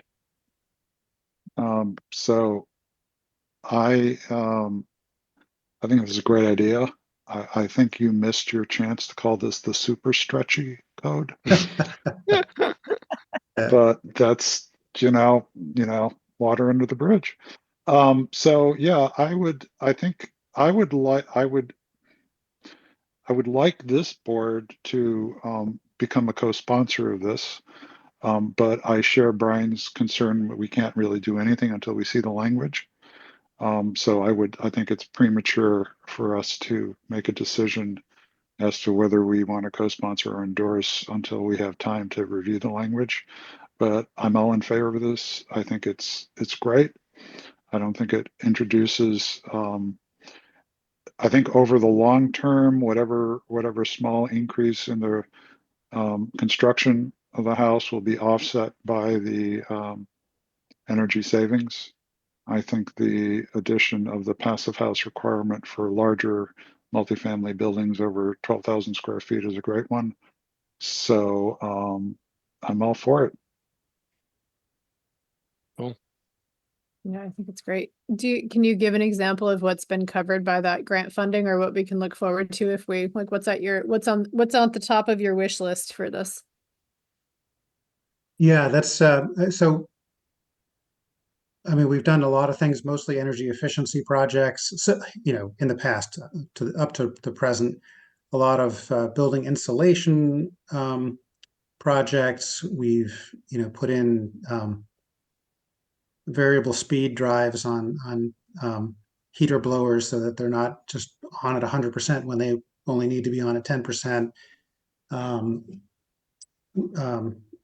there's just Right.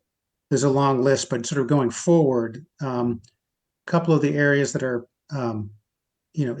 actually intended to be funded through this grant program are areas that have kind of traditionally been a little bit difficult for municipalities to fund, such as the incremental cost of purchasing an electric vehicle for a town fleet compared to a gas vehicle. So we could essentially be purchasing all of our future fleet vehicles at no cost delta to what we otherwise would be doing. Building electrification is another area. We've looked at a couple of opportunities recently in town, including town hall and the recreation department. The Mystic School, where we want to do a project that involves electrification, but it costs more than just replacing a fossil fuel boiler. We could use funding to eliminate the cost difference, on that. Also for rooftop solar projects, which end up being cash cows for the town, not to mention carbon reducers. That's great. That's perfect. Things like that. That's great. Yeah, those are exciting. That's great.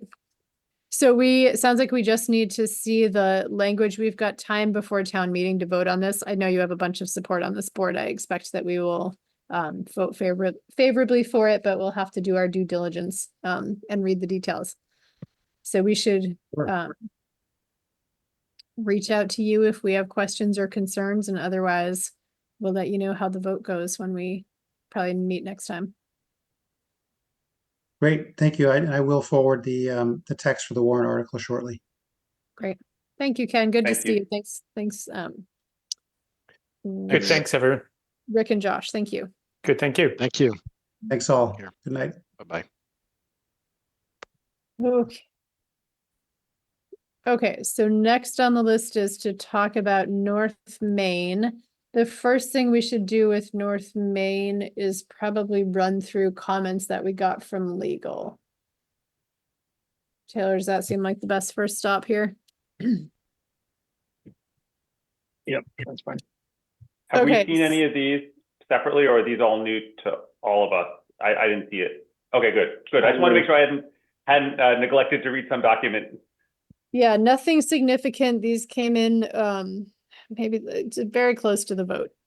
So some points that were raised and some things that we should think about possibly adjusting. Okay, I will do these in a bit of an editorial manner because it was in a conversation on the comments. So I'll sort of let you know what the response was, and you're welcome to come at me with concerns.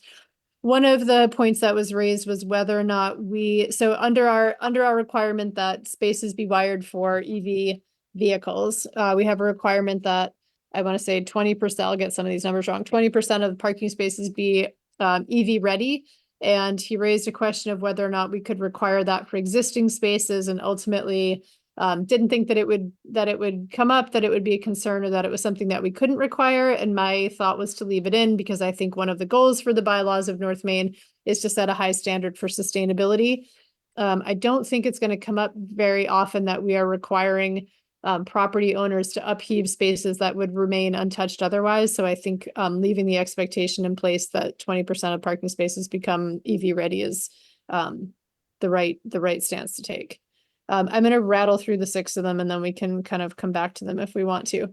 There is a statement. I don't have the I don't have the page numbers in front of me, so let me describe them to you and we can fish them out if we want more detail on them.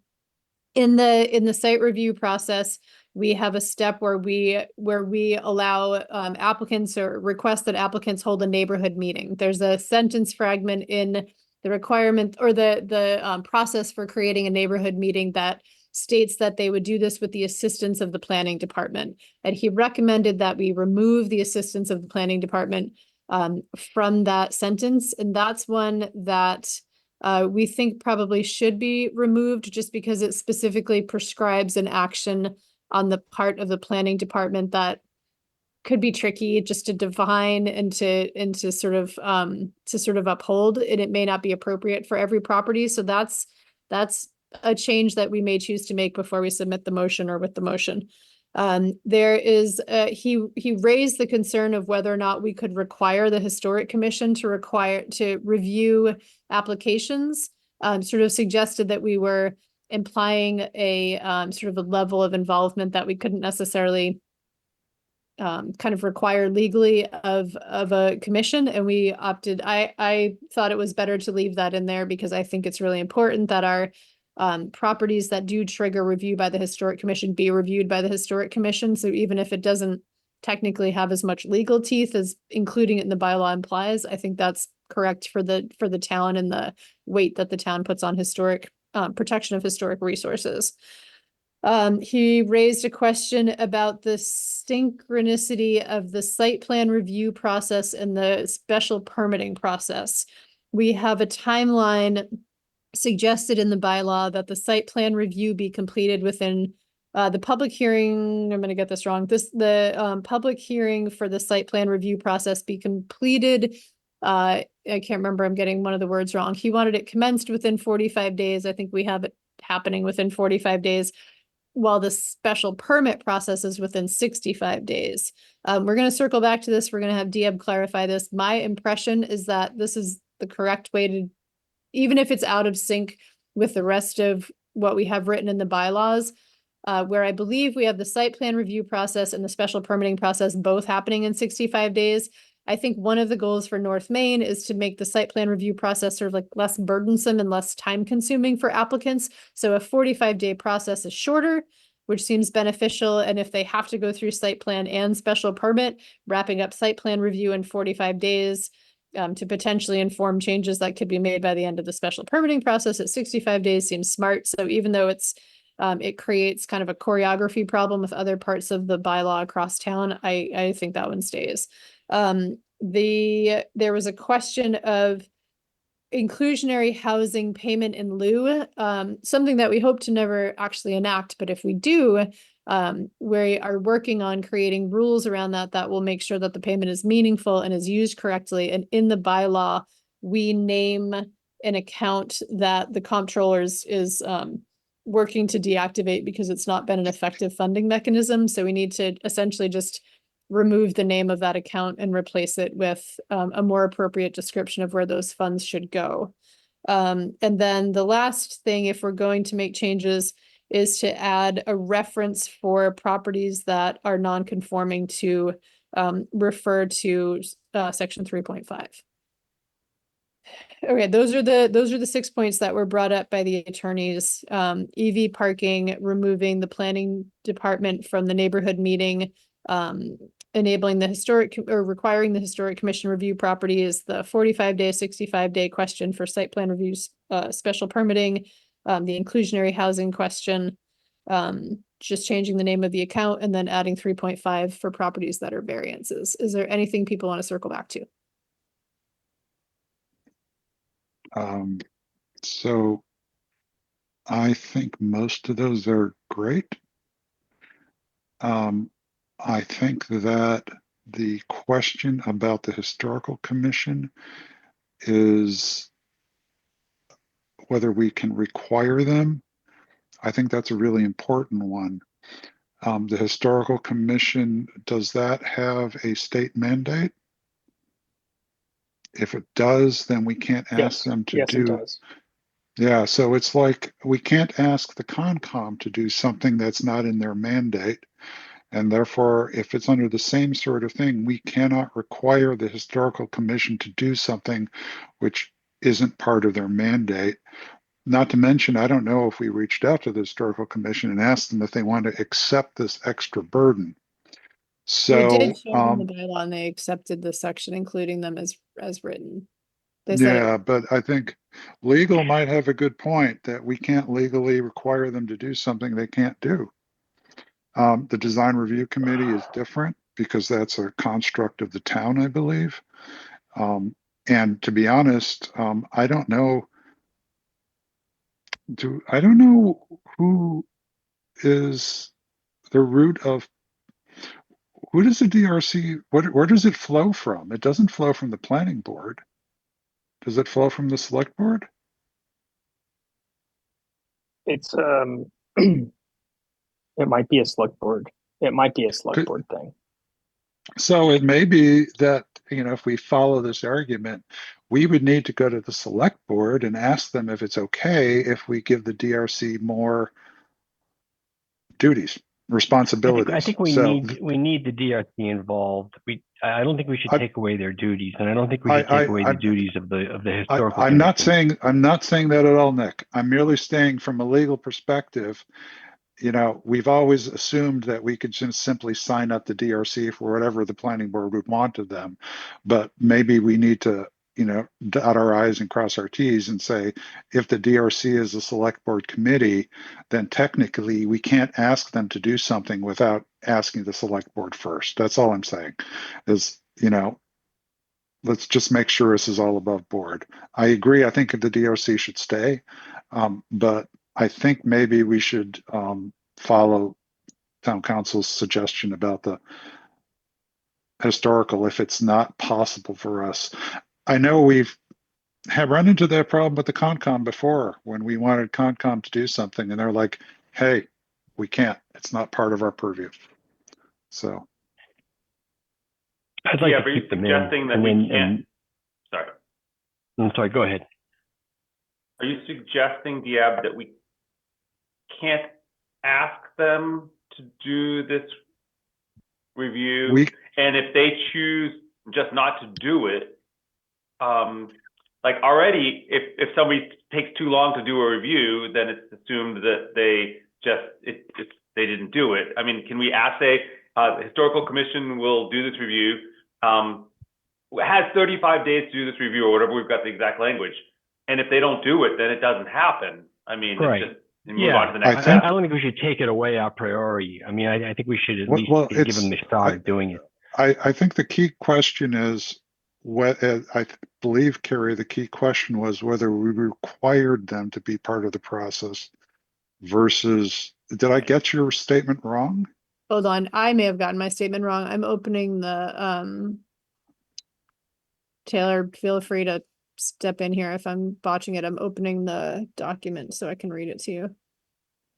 But Brian, I agree. We can always ask. We did, but the only thing that came to my mind was the require part. That's all. And maybe I misheard that. Yes, they can blow us off. We ask a lot of people to do a lot of things. And if we ask them to, if it's in the bylaw that we ask them, we give them 35 days to do something or whatever it is, the exact language, and they don't do it within those 35 language days because they say, we don't want to do that, then it just moves on.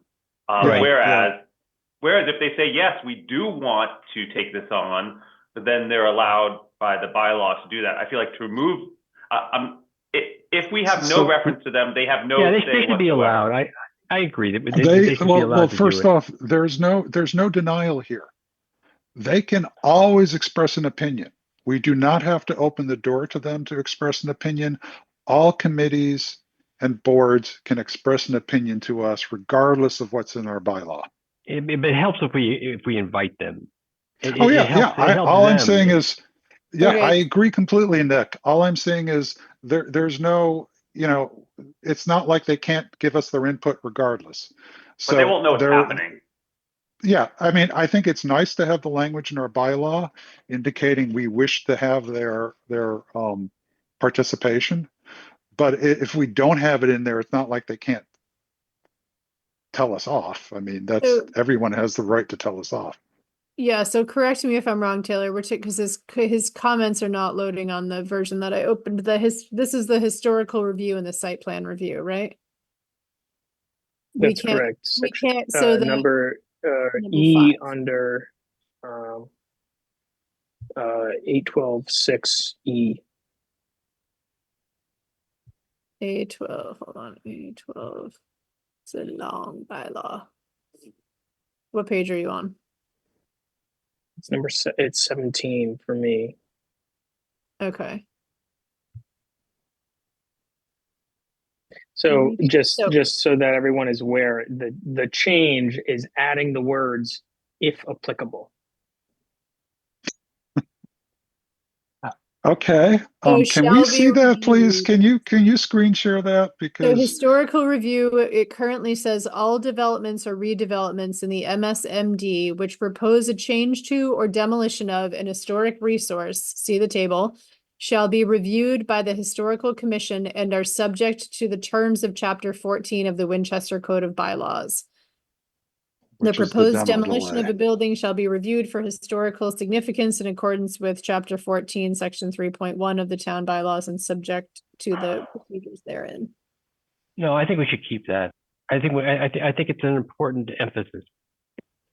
Well, yeah, but he says right there, a zoning bylaw can't compel the review of the historical commission. So that's an important point. So, We'd have to change so shall to may or.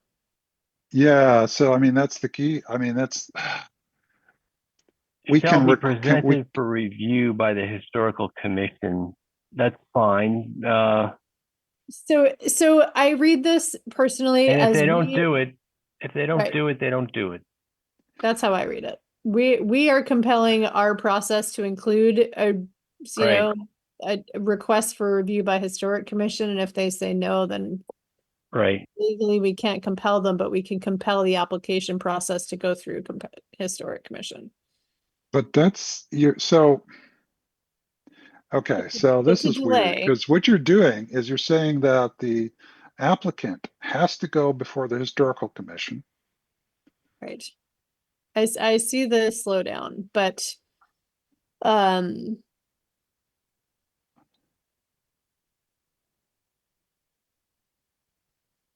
if we don't, so okay, so let's say we change it to May and someone owns one of these properties. What's our They can worst choose not to then. They can choose, they can read this as we may or we may not. No, I think you need to have shall and So can we put in words like, all developments which propose a change shall at the discretion of the planning board and the historical commission be subject to, or say something like that? This council and I tend to disagree on the reading of some things, and I acknowledge that, but I think that we are already we're not compelling every building on North Main to go through historic commission. no, we're not. We're compelling historically significant structures to go through the historic commission. So I'd like to move that we keep the language. I don't disagree with needing this. All I'm saying is I agree with town council's opinion that the planning board cannot require it go through the historical commission because we cannot tell the historical commission what to do. No, but we can I think present it to them. I think we can present it. I think we can require that our kids go to bed, but we can't make them go to sleep. Yeah, I think. right. But what you're saying is we can that we are require that the property be submitted to Carrie the. and Dia, Nick. Yeah, we can require that Nick it made be a motion. submitted. Nick made a motion. Okay, Nick I made a motion that we to keep leave the language. as written. Is there a Okay. second for the motion? Second. Okay, is there further discussion besides more corny analogies? So my only further discussion, is there better language than we have that gets what we want done? Like I'm fine with this language, but if somebody said there's better language, I would vote no on this and go with the better language that someone else has. If no one has better language to propose, I'll vote I yes think on this is the language that we've talked about, and we've had a significant discussion. It may even have been as there have been a lot of eyes on this already, and I'm reluctant to change it at this point. I think So- I think the language that change that would satisfy the concerns that are raised by council would begin to prescribe the actions of the historic commission, and I think that's out of our scope. I Right, think this language protects our requirement that historic properties be reviewed by the historic commission. right. Or be submitted, be presented. So it requires that it be submitted. So I think that if this comes down to it, this is going to be deemed to be a requirement which has no teeth. And it will be, if there's, if council said, if we can't require if we can't require historical to review it, then I think people will just refuse to. I just think that this is going to end up getting struck as being unenforceable. I Well, think this would be a minor change if so. If we take it out now, it's unenforceable. So we might as well just give it a shot and leave it in. I mean, that's kind of the tack we took with 3A was sort of like, the gamble is that this is what we would like to do with our historic properties, and if there's an issue with it, we will change it. But if there's no issue with it, we would like to have this be the path. He specifically did not think the AG would mind this. This was specifically him sort of, opining on what could possibly come down in a court of law. It's him trying to make our lives would as let this go. difficult as possible. Well, Okay, so there's I think council is looking at the best interests of the town. But I'm done with my discussion.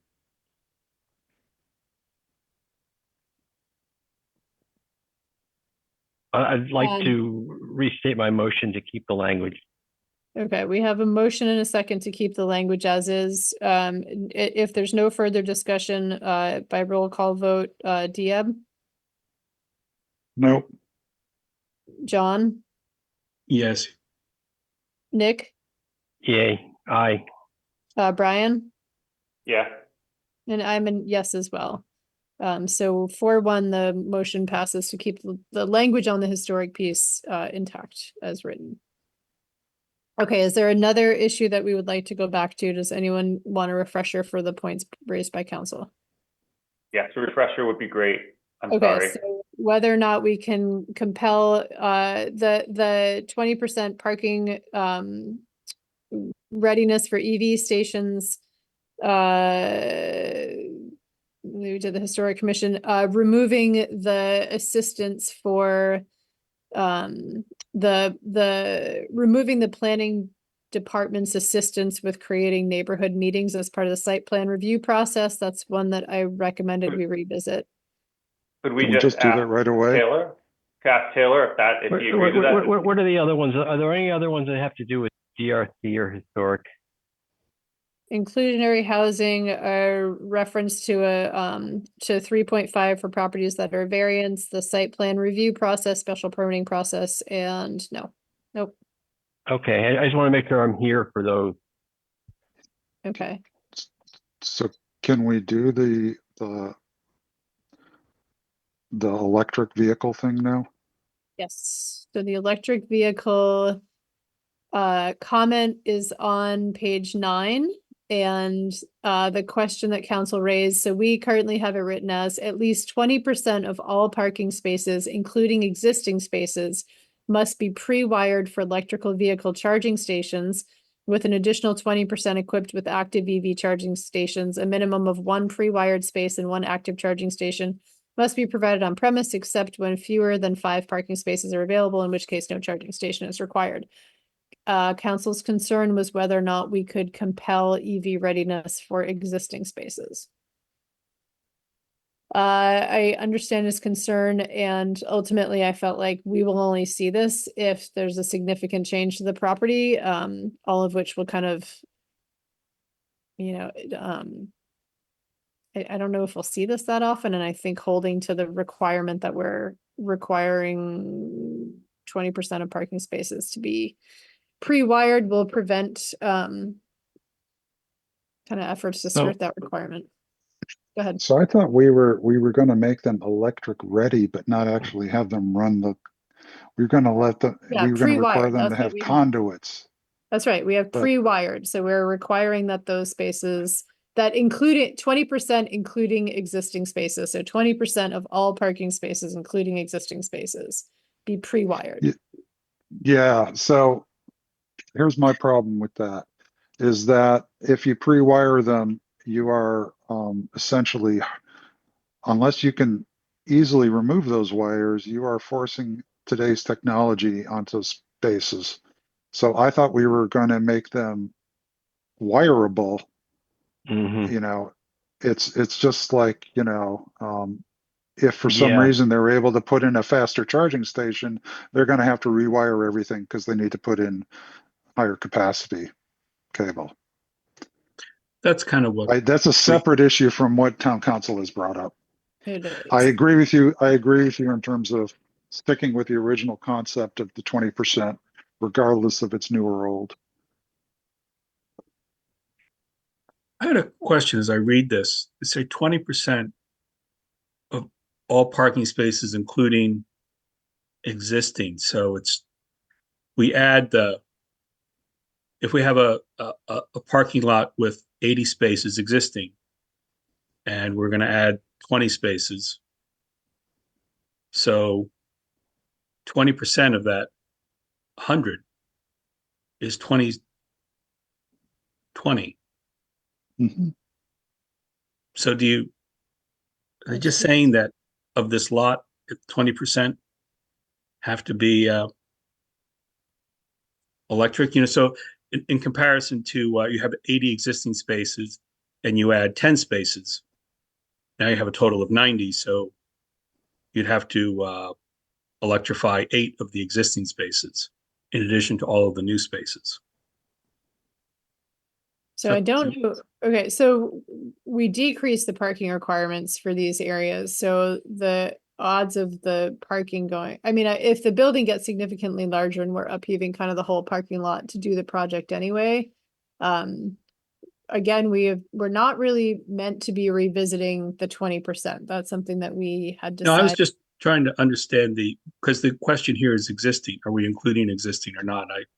I think the reason it's in there is so that the count isn't, I'm requiring 20% of those 10 spaces that I added to be pre-wired, as opposed to, where the count is all spaces. The count is not new spaces. So you don't want to end up with 2. If you add 10 spaces, you don't want to end up with 2 electrified. You'd like Exactly. to. I mean, I think I'm kind of fine with this the way it is. I think that the market is going to really be driving. We're not going to have to be requiring it so much that, in the future, there are going to be expectations that there's going to be a lot of charging opportunities. Right. But what about the old technology issue? Or is that something we just live with? If you no, well, you don't know. It's difficult to imagine how there'd be a future where 80 amps wasn't the number, but right. But conduit, that's the we used to build houses. Maybe we just take that chance. I mean that, and maybe they'll end up putting in the full thing. Yeah, I presume this is going to be running in conduit, but I don't know enough about construction. I would hate for them to have to tear up all of their asphalt to put in new cables just because all of a sudden all of the, the 420 volt transformers all of a sudden became really available, and they could easily put in a level 2 charging station or whatever it is, where previously they couldn't. So that's my only concern there. I'm sure I'm off by a level. Maybe it's level 3. I mean, if it's 20 years ago or so, it was common to build houses with essentially conduits so that you could, run cable for the new technology. And the new technology was no cables, Right, right.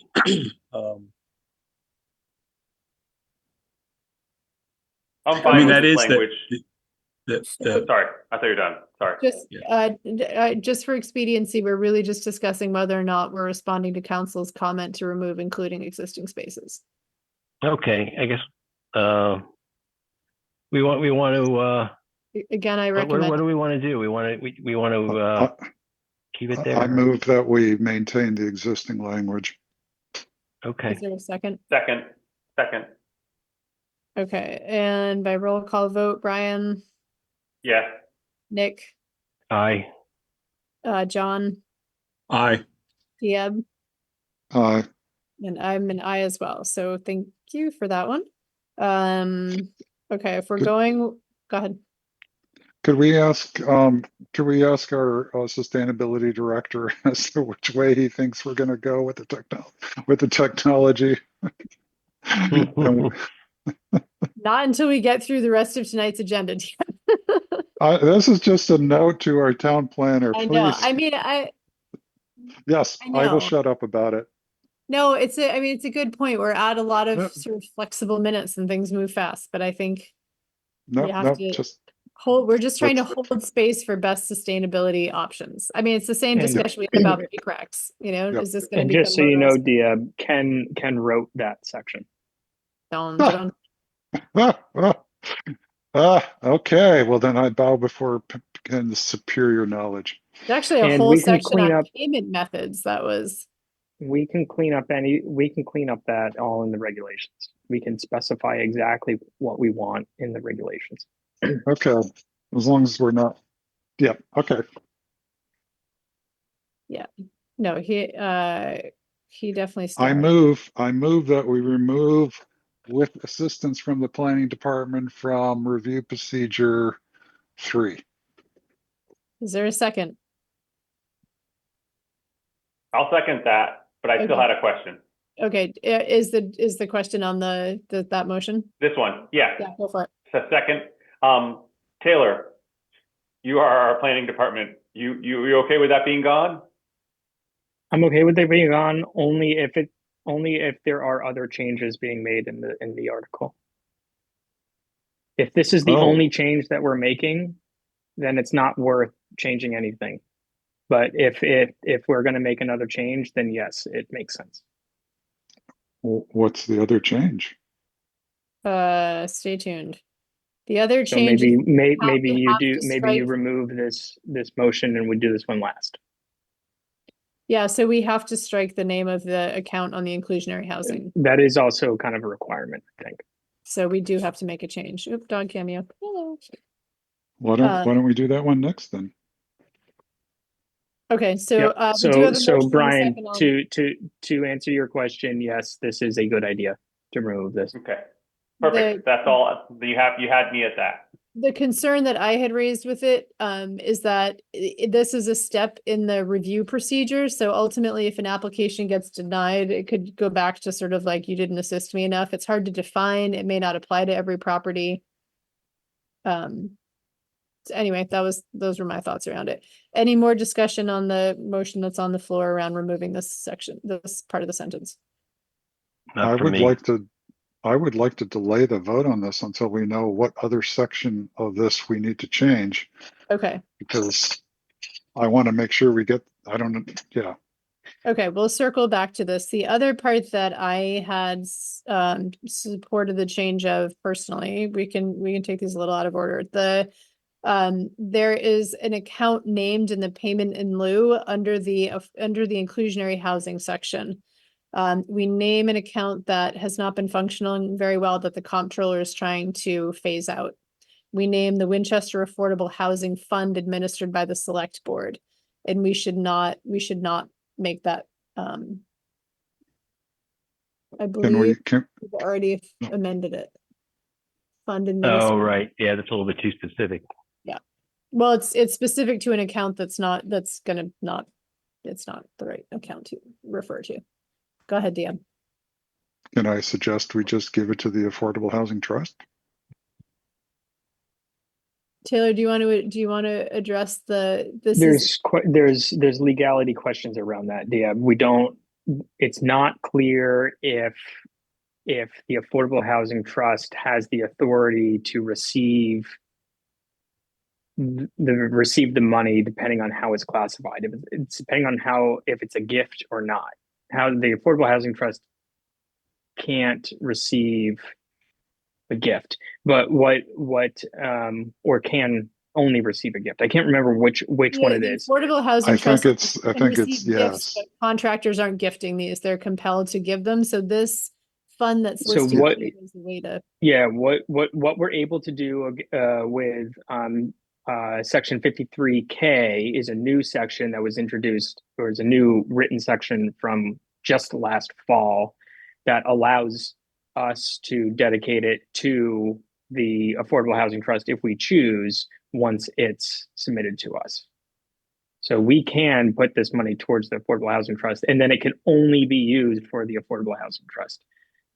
Essentially, this allows us to be more broad in it, but still present it or still contribute it to the thing that we want. So, but okay. So now we still have to say where it's going, right? Yes, the 53K account dedicated for affordable housing. Oh, I'm sorry. I missed the fact that there was an add as well as a removal. Well, this is adjusted So cool. post comments. Taylor's already updated it. Yeah, cool. Okay, so I'm good with that language. Great. Okay, so shall I move it? Do we want to move it and then we'll vote on both motions together in a second? Wait, which motion? We also have our pending motion for removing the planning assistance from neighborhood meetings. Yeah, why don't we vote? Vote that through. Just vote that through and then vote this next. But Taylor says he wasn't in favor of that unless we did another change. And I'm saying which other change was it? Was it this one? The other. Yes. Yep. This one. Oh, well, they're not related at all.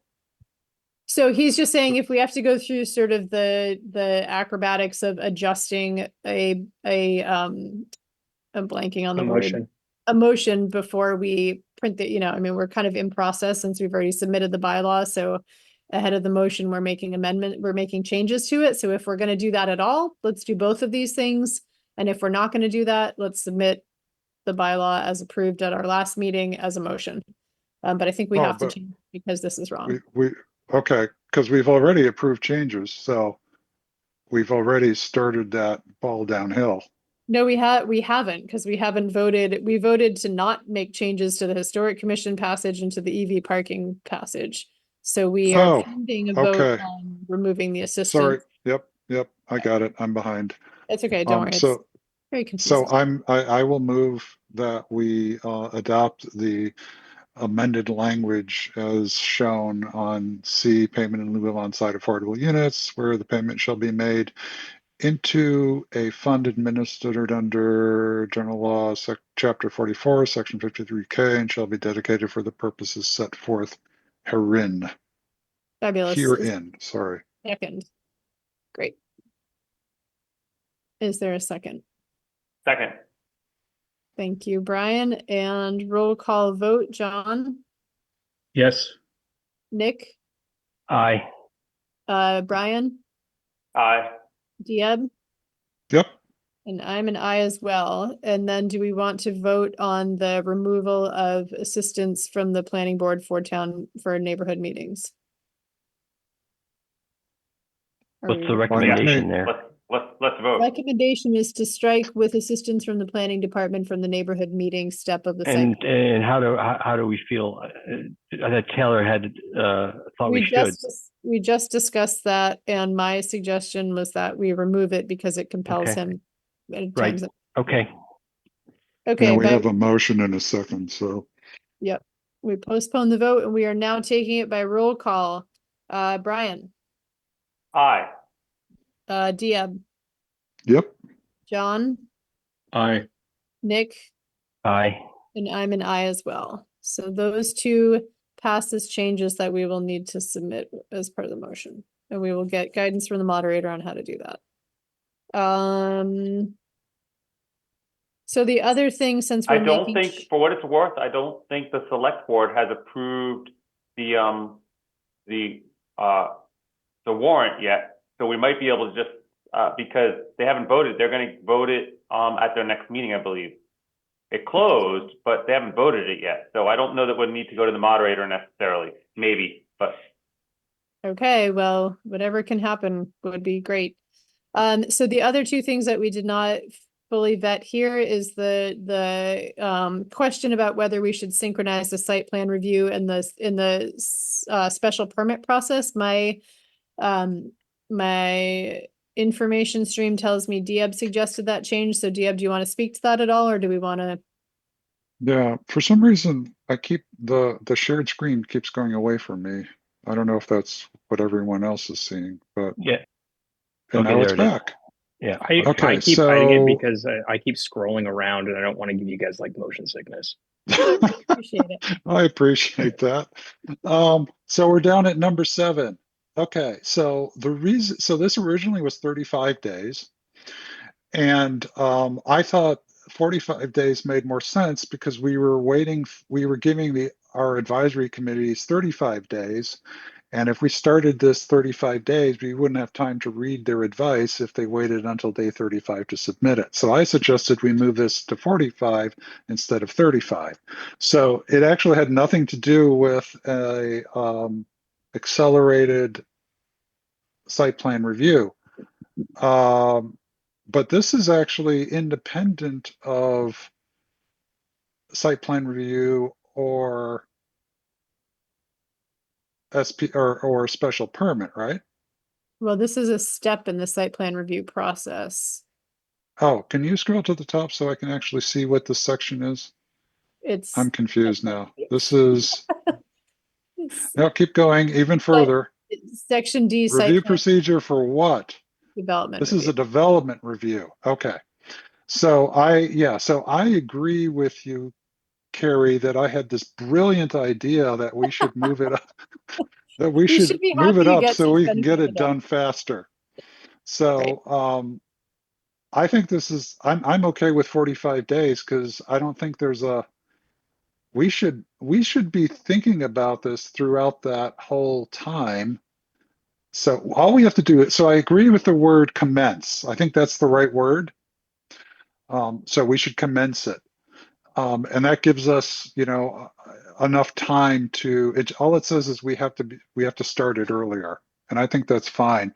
I don't know that there's a reason we should hold off on the special permits other than, we want to make it easier for just things that don't need special permits. Maybe we want to undergo more thorough reviews, but even for the special permits, we're not holding our advisory boards we're holding them to the same 35 days, right? Right. So the For the only advisory reason for boards, that's correct. Yeah, so the only reason for moving it to 65 would be if we thought that we needed an extra 20 days to get background material or something like that for special permits. I see for the special permitting process, the 65 days as a courtesy to applicants. It's not like we can't release our results until 65 days. We're just giving them time to. Well, the special, yeah, but so they're gonna go to the building department, or they're gonna go to Taylor or the planning department, and they're gonna say, here's our full application. And they're gonna be said, okay, yes, it's complete. They already know they're asking for a special permit at that point. So the clock starts, they've already done all the work required when they submit that. So giving them an extra 20 days, it doesn't really give them any extra time because they have to have all their stuff ready when it goes into the packet, into the application. Okay, so are you suggesting that we shorten it to 45 days? I would say that we can't shorten the special permit. We're using 9.5 for special permit. So we can't do anything. Okay. So we can't do anything with special permit. What town council is pointing out here is that if someone came in with site plan review and special permit, the public hearing, the commencement of the public hearing is at different times. Now he's been honest that this isn't an issue. It's just he's just notifying us that they are different times. That's all this is. So so if I were coming in and I needed both site plan review and special permit, and the planning board said, we're going to do special permit or site plan review first, all of a sudden that means I have to come in as a developer twice to go over the whole thing, which is, when you think about it, it'd be a lot easier if they came in and as a board, we'd be able to see them both at the same time and confer at the same time, and it would be more efficient for us and more efficient for the developer. Except we have a provision in here, Diab, that specifically states that site plan review and special permit can be done at the same time. Yes. All I'm saying is it says it can be done at the same time, but it doesn't say you have to. So if the planning board decides to go ahead and do this earlier than the special permit because we can, then I think it adds more, it makes it more difficult for everyone. So nothing in here says, for instance, so this is a maximum period before we commence a hearing. So there's nothing saying that we can't do a special permit before 65 days, right? It says we have to do it within 65 days. So we could put them both at 65 and try to shoot for 45. So I think I'm agreeing. I'm going around in a circle. I apologize, but I think it makes more sense from an efficiencies point of view to just keep them at the same day, the same time period, same time, and then just strive to do it as early as possible.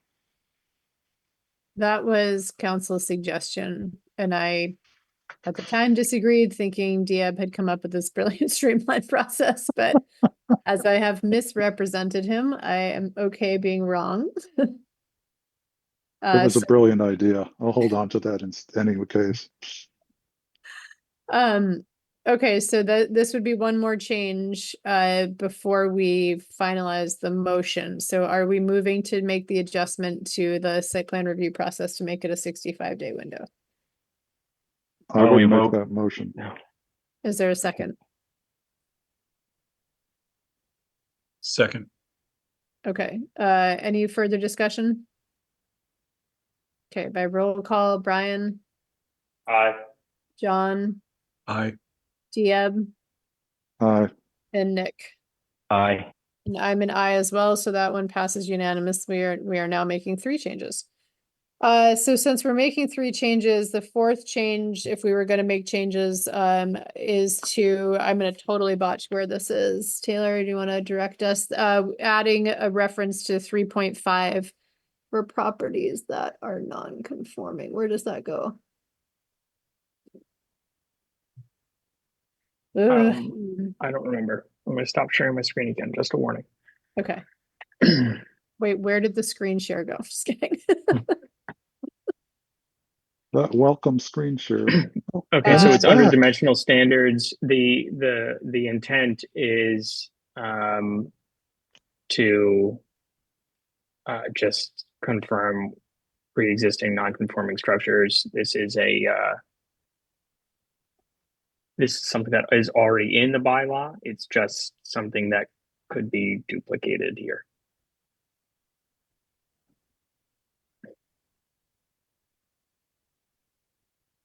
Where is it already in the bylaw?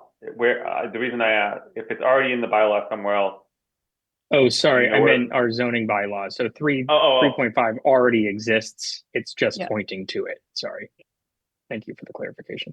So in our effort to make these bylaws the shining bylaws on a hill by which all future bylaws shall follow, it would make it a little bit more clear if we referred to it right here where people are reviewing dimensional standards. Okay. I so move. Great. Is there move a that we second? add some language. So we Do have you, to exception section 3.5. So that is a strange word. We have to exception it. So we have to, I have no idea how we should write this. Is it supposed to say accepting? Accepting as in section 3.5? no building or structure shall be erected or modified except as expressly permitted in section 8.2. No building or other structure. Except in 3.5 for changes non. No building or other structure shall be. Oh, so this It does has to be actually in this change it. sentence. This actually changes it. I feel like Because it. we are saying 3.5 doesn't actually pertain to this. You mean as written or as we're trying to hash out the amendment changes it? I think as written, it says you can't do anything except as expressly permitted in this table. And if we want to include exceptions for pre-existing conditions, we do have to add it in, because otherwise they're completely left out, I guess. Mm-hmm. I Because gotta this is a run, really but strict I think statement. everyone's on the right track on this as far as I'm concerned. But I think it's been a good meeting. I will look forward to the next one. Okay, thanks, Nick. Good night. Okay, Yep. thanks, Nick. Have a good evening. You too. Except as expressly permitted unless, so I don't know what language we should use here. So I agree that we should allow whatever 3.5 allows, but I don't know how to word it. Except as expressly permitted in section or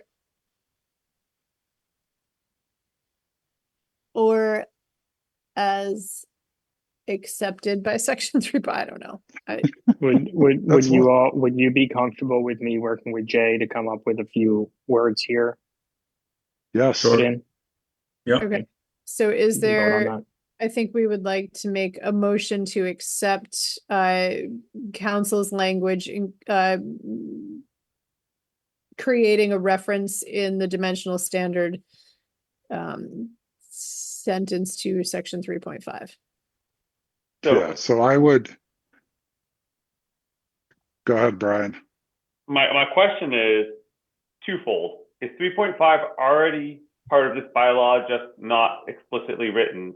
And second of all, do we want that? If someone is wants to turn the Burger King into housing, and but they want to keep the Burger King with the drive-through right there and put the housing all around it, is that something that we're prepared to say is fine because pre-existing non-conforming use? Like I think unless it's implicitly already in here, I think doing this it changes what we were trying to do. So the Burger King is not a pre-existing non-conforming use. It would be after this is passed. No, because drive-throughs aren't allowed. No. Oh, shoot. I see what you're saying now. So you are allowed to.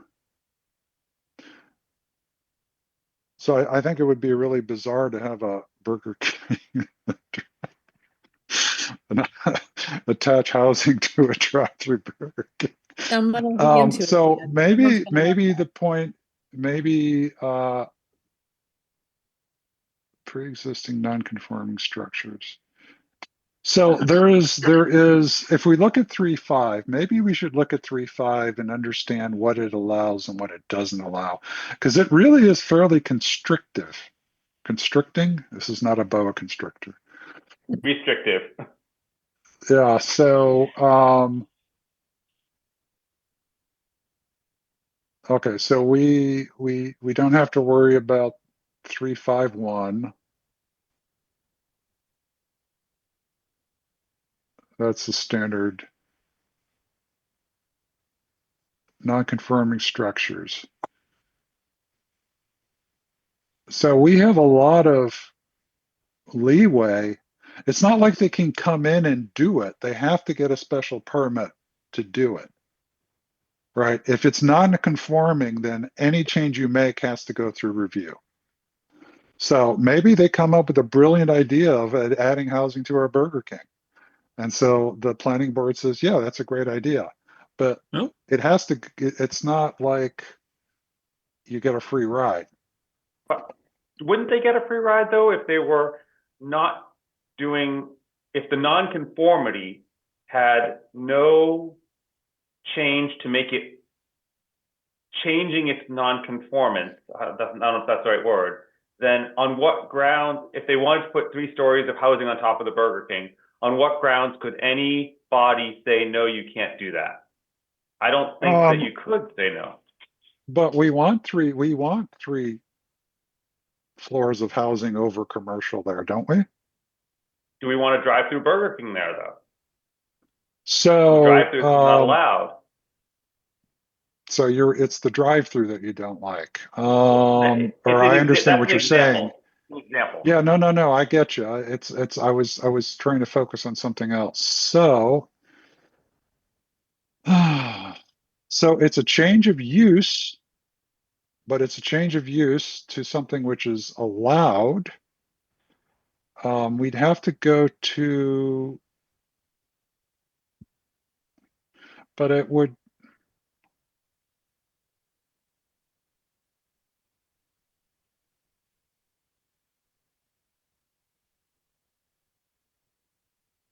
but it could be a condition of the special, shoot. Well, maybe we need to go back to town council and ask them that question. I mean, is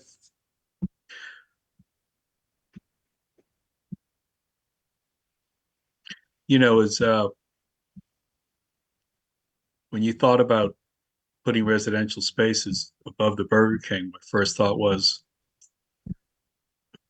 employees of Burger King, you own that. They got to live someplace. I mean, it's kind of what they do in Nantucket,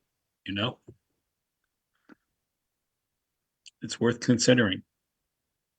Well, so the non-conforming use is still, so is there let's go back to the drive-through because it's just such a great example. Is there a problem with having the drive-through still there if you put residential housing on top? You're saying that because that use is no long, it's a non-conforming use, but you're not changing that. Are you saying you want to take away that use? Are you saying there might be non-conforming uses we don't want to move forward into the new use? Well, think Well, about setbacks. If they're already too close to the property line of a residential property and we are like, well, it's okay because it's already non-conforming. So now you can build it right to that line. Like we're trying to protect certain setbacks Yeah. or protect a lot of this is about getting buildings in the proper place and the But- flow of traffic down the street, the foot traffic down the street, sort of comfortable. So it's not going to come down to whether or not Burger King keeps the drive-through. It's going to come down to whether or not the boundaries are protected. I mean, generally, when we think about non-conforming uses, we always, and there's an issue with setback, we say you can't make it any worse. And Yeah, but I'm just they're saying, not, they're not adding, it's kind of wouldn't, I don't see how you could argue adding housing would be making it worse. well, if we're looking for 12-foot sidewalks and right now we have a 6-foot sidewalk and they make it a 6-foot 5-inch sidewalk, I don't know if we feel good about having met our goal if they're tearing the building down. They may as well scooch it back and protect the 12-foot sidewalk. And then we have But our if they're street. tearing the building down, that sets it back to zero, right? Yeah, If they I know. tear the But building that's what I'm down saying. and They're so changing the the back of question the is, yeah, so what happens if they keep the Burger King or they keep the building with its incorrect front or its non-conforming front setback and they add to the back of it? And I don't think there's anything we can do about that. That's just, they don't have to we expressly allow you to keep an older building which is non-conforming and add on to it. So if they change just the front of it, Whatever they add on has to meet. no, if it's non-conforming, it's 6 feet from the curb, we're required, but they're on their property line, we're requiring 12-foot sidewalks, which would give them a 6-foot setback, and they make it a 6-foot 5-inch setback. They've reduced the non-compliance, but they have not done what we want to for the streetscape. But if they tear the building down, I'm sorry. No, not tearing, they're changing the front of the building. The rest of the building stays. It's not a new building. So what do you mean by changing the front? I'm saying, you're saying, if they leave it where it is and they just change the back. I'm saying if they leave it where it is and they just change the front. Oh, but then if they move the front, so what back you're 5 saying is inches, I'm that, saying we could end up with, do you see what I'm saying? We're trying I to, think Terry's saying trying if they take out a row of booths and get 12 feet. wait, what? I think you're saying if they just slice off the required, Yeah, I'm depth saying of the we want them building. to slice off the required to get the 12-foot sidewalk. Right. So we have a consistent street front instead of shaving off the 6 inches that would reduce the non-compliance. Yeah. That's what we're trying to do. That's I think those are the issues that will come up over and over again. Brian's point is good. I think the drive-through might have gone awry. Sorry, I was It's okay. using that as It just was an a more example fun of stuff. example. I just want to What would be a pre-existing nonconformity that would totally be out of character for what we spent literally years trying to sort of come up with an idea of what the street would look like. Yeah, no, it's Sorry, great. sorry to throw another wrench in it, but I have to. What if someone wants to preserve a historical building but wants to add a floor of housing? you mean on top of it? They're not, Keep the exist. So that would be a special permit, wouldn't it? we can't compel them to tear the property down. We would just be requiring them to keep the. Yeah, This- we actually want them to redevelop historic properties So rather are than tear we, them down. I think Taylor's saying if we don't refer to 3.51 and a historic property with a 4-foot sidewalk comes to us and says, I want to redevelop this, but just by putting housing on front, are we going to say you also have to take off the front of your building and create a 12-foot sidewalk because there's no way for us to say you were already non-conforming, off you go to continue non-conforming? Or are Yes, we I going to mean, get rid of your living room? I think I personally feel we need to add 3.5 in order to accommodate those sort of projects. As long as we don't think that we are opening the possibility for many of these properties are going to be somehow non-conforming because that's the life in an old town.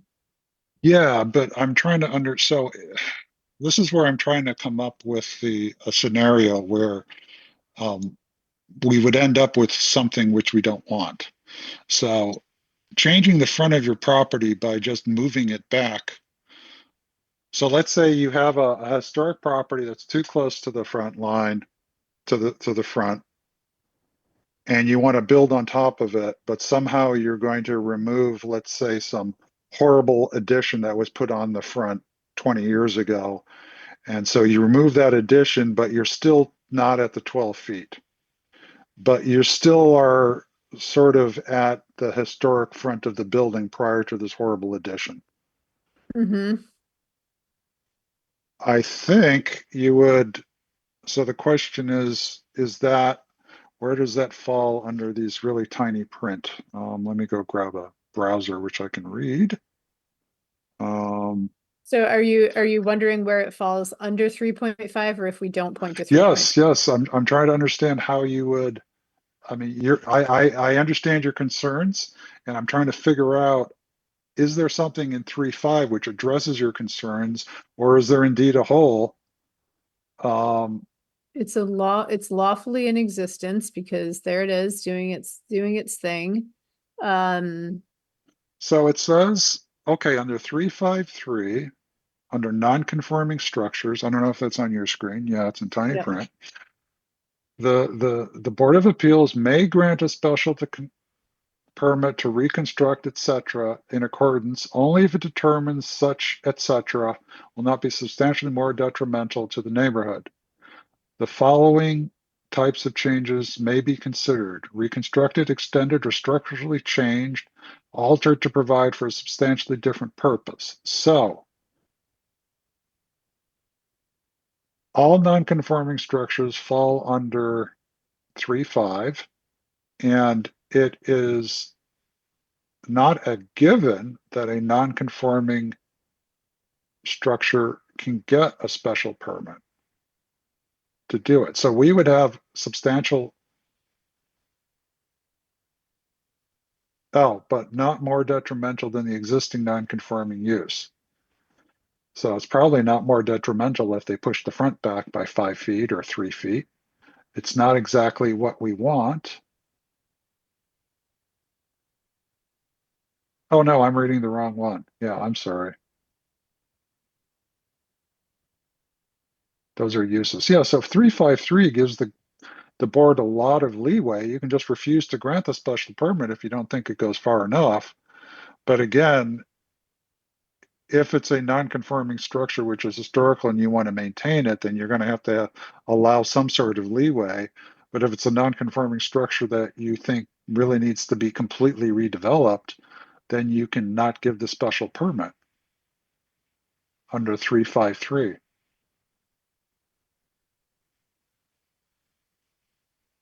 I think. The more I Yeah, read this, so the less. I'll just say we feel like 3.5 is an important redirect and we should add it in. Yeah, and Except that it says Board of Appeals specifically, so it would be the Board of Appeals who would be making all of those decisions. No, So- it's superseded. Ours supersedes that. We specifically have a clause that says even if Board of Appeals or even if anyone else is mentioned, it's the planning board. Okay, good. yeah, Okay, it so would be I can us. live with this then. I can live with this. I mean, I think there is still a hole in there that I don't quite understand, which is that you have to say it cannot, the new construction, et cetera, shall not be substantially more detrimental than the existing non-conforming structure. So that doesn't quite get you to the point where, someone could say, okay, I'm going to lop off X amount from the building. But at some point, yeah, so I wonder if there isn't something extra to add, but I don't know what it is. But yeah. How about the back in the bylaw may apply section 3.5. The FPGA may apply 3.5 for pre-existing non-conforming structures at its discretion. I don't know, something that allows us to do that when we want to and doesn't compel us to do it.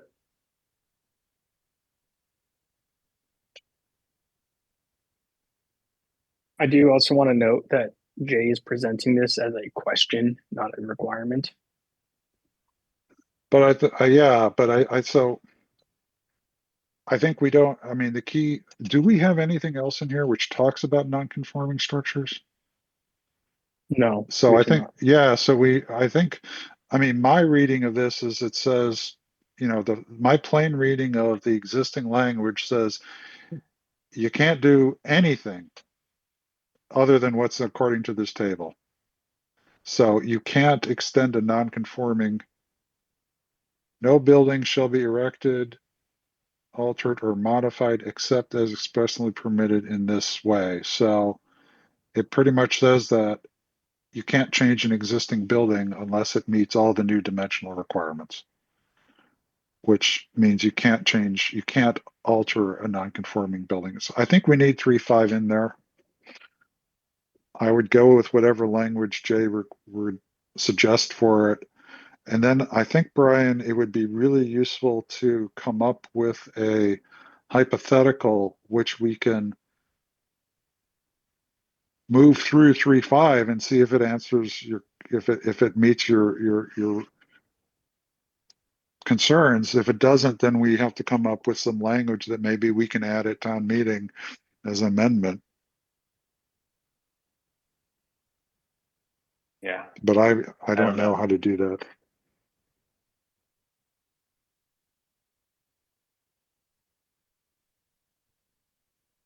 Okay, so add 3.5, but follow legal's language. Do we have a motion up on this? I have lost track.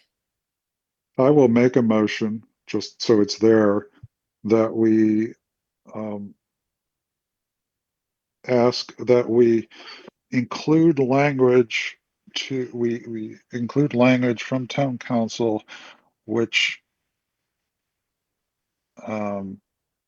which references 3.5, which includes the shoot, no, that's includes that includes the provisions of 3.5. Great. Is there a second? Second. Okay. Roll call vote. Brian? I'm really torn on this. Yes. Okay. Yeah. John? Yes. Dieb? Yes. I am also a torn yes on this one, so it passes unanimously with Nick absent from the meeting. 4-0. Hopefully we didn't create too much trouble for ourselves. Okay, I believe that addresses all of the issues that legal raised for North Main. Are there, so I will, it's almost 10 o'clock. We've lost Nick. Is there anything else on our agenda? My screen froze, so I can't change from the very large Zoom. Anything else on the agenda after North Main? Just additional business. No. Okay. Do So we- go ahead. Oh, no, it's just the next meeting. If we had a schedule for the next couple months or Yes. put that off either. So good point. So we have our so we have a meeting scheduled for the 15th. I can't change my screen. Taylor, can you help me out? We have a meeting scheduled for the 15th, and for the I think we're on the every other schedule.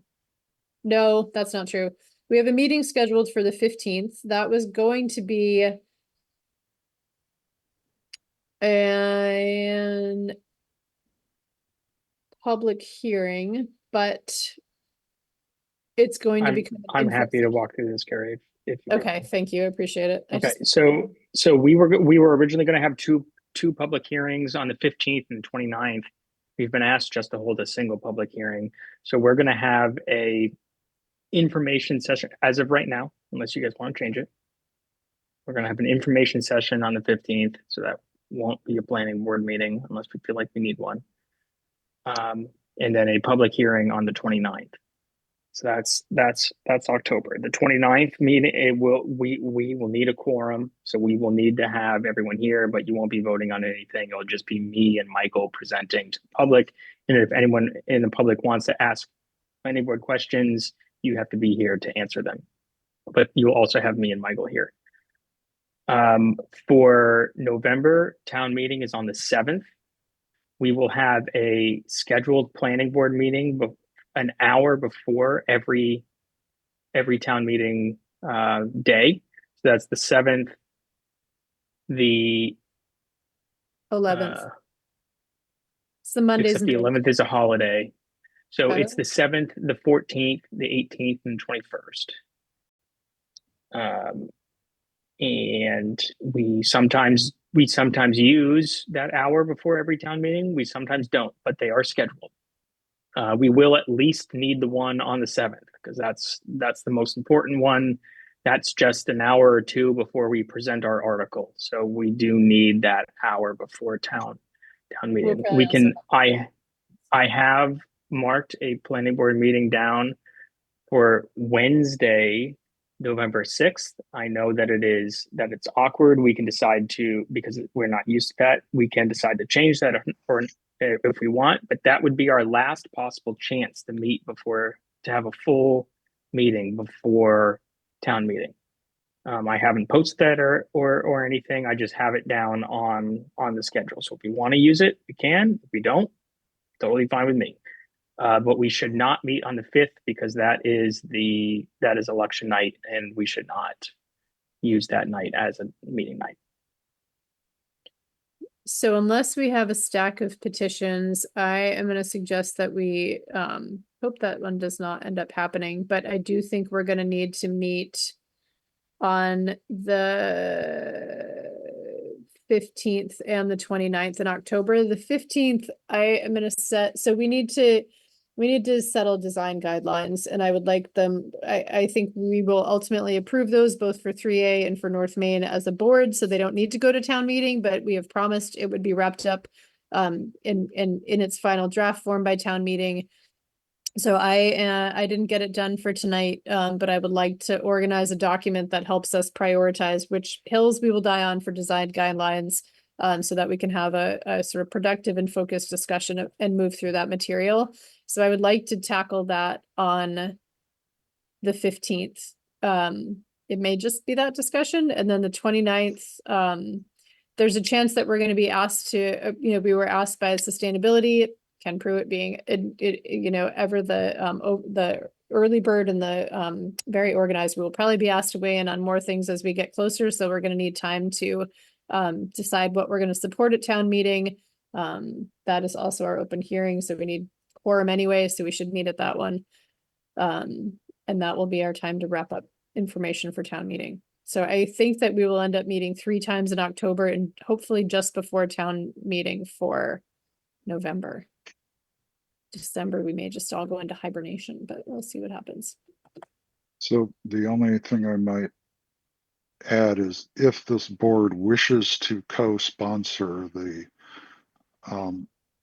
new stretch code, whatever that's called, we would have, I think we have to do that before the select board finalizes the warrant. And Which I is, don't know when that is. which Probably the 28th. thought it was Okay. Anyway, that's just, Well, motions are due next Friday. So wouldn't they have to do it before motions are due?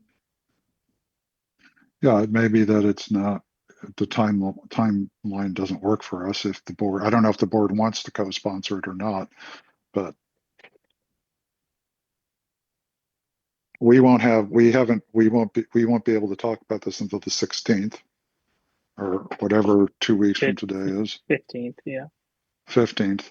we can So to support it, even if we don't co-sponsor it. yeah, we can endorse it. Yeah. So if it doesn't work, it doesn't work. We'll know by the 15th. Okay. We could do a So- very short meeting if the timeline allows. So I will just say I'm good with that, with meeting on those dates. Okay. Anyone have concerns about those dates as outlined? Brian's a thumbs up. John, any concerns you have? Okay. Town meeting's always a little bit of a scramble. Anything else that we needed to discuss tonight? The only thing I can think of is a motion to adjourn. Yeah, I will take that motion. I will second that. You will second it by roll call vote. Brian, Aye. Diab. No, I mean, yes. Ah, ooh, you'd get yourself in some trouble. John? I see I don't hear I, but I'm Aye. Sorry. great. And I'm an I as well. Thank you. Thank you, WinCam, for bringing us live to our millions of viewers. Thank you, recording secretary Cheryl Dennis, town planner Taylor Herman, assistant town planner Ian Sexton, all our millions and millions of fans at home and loyal supporters of the planning board. Thanks and good night. Good night. Night Good all. night. And Good night. Henry's our #1 fan. And Henry, our #1 fan. Good night.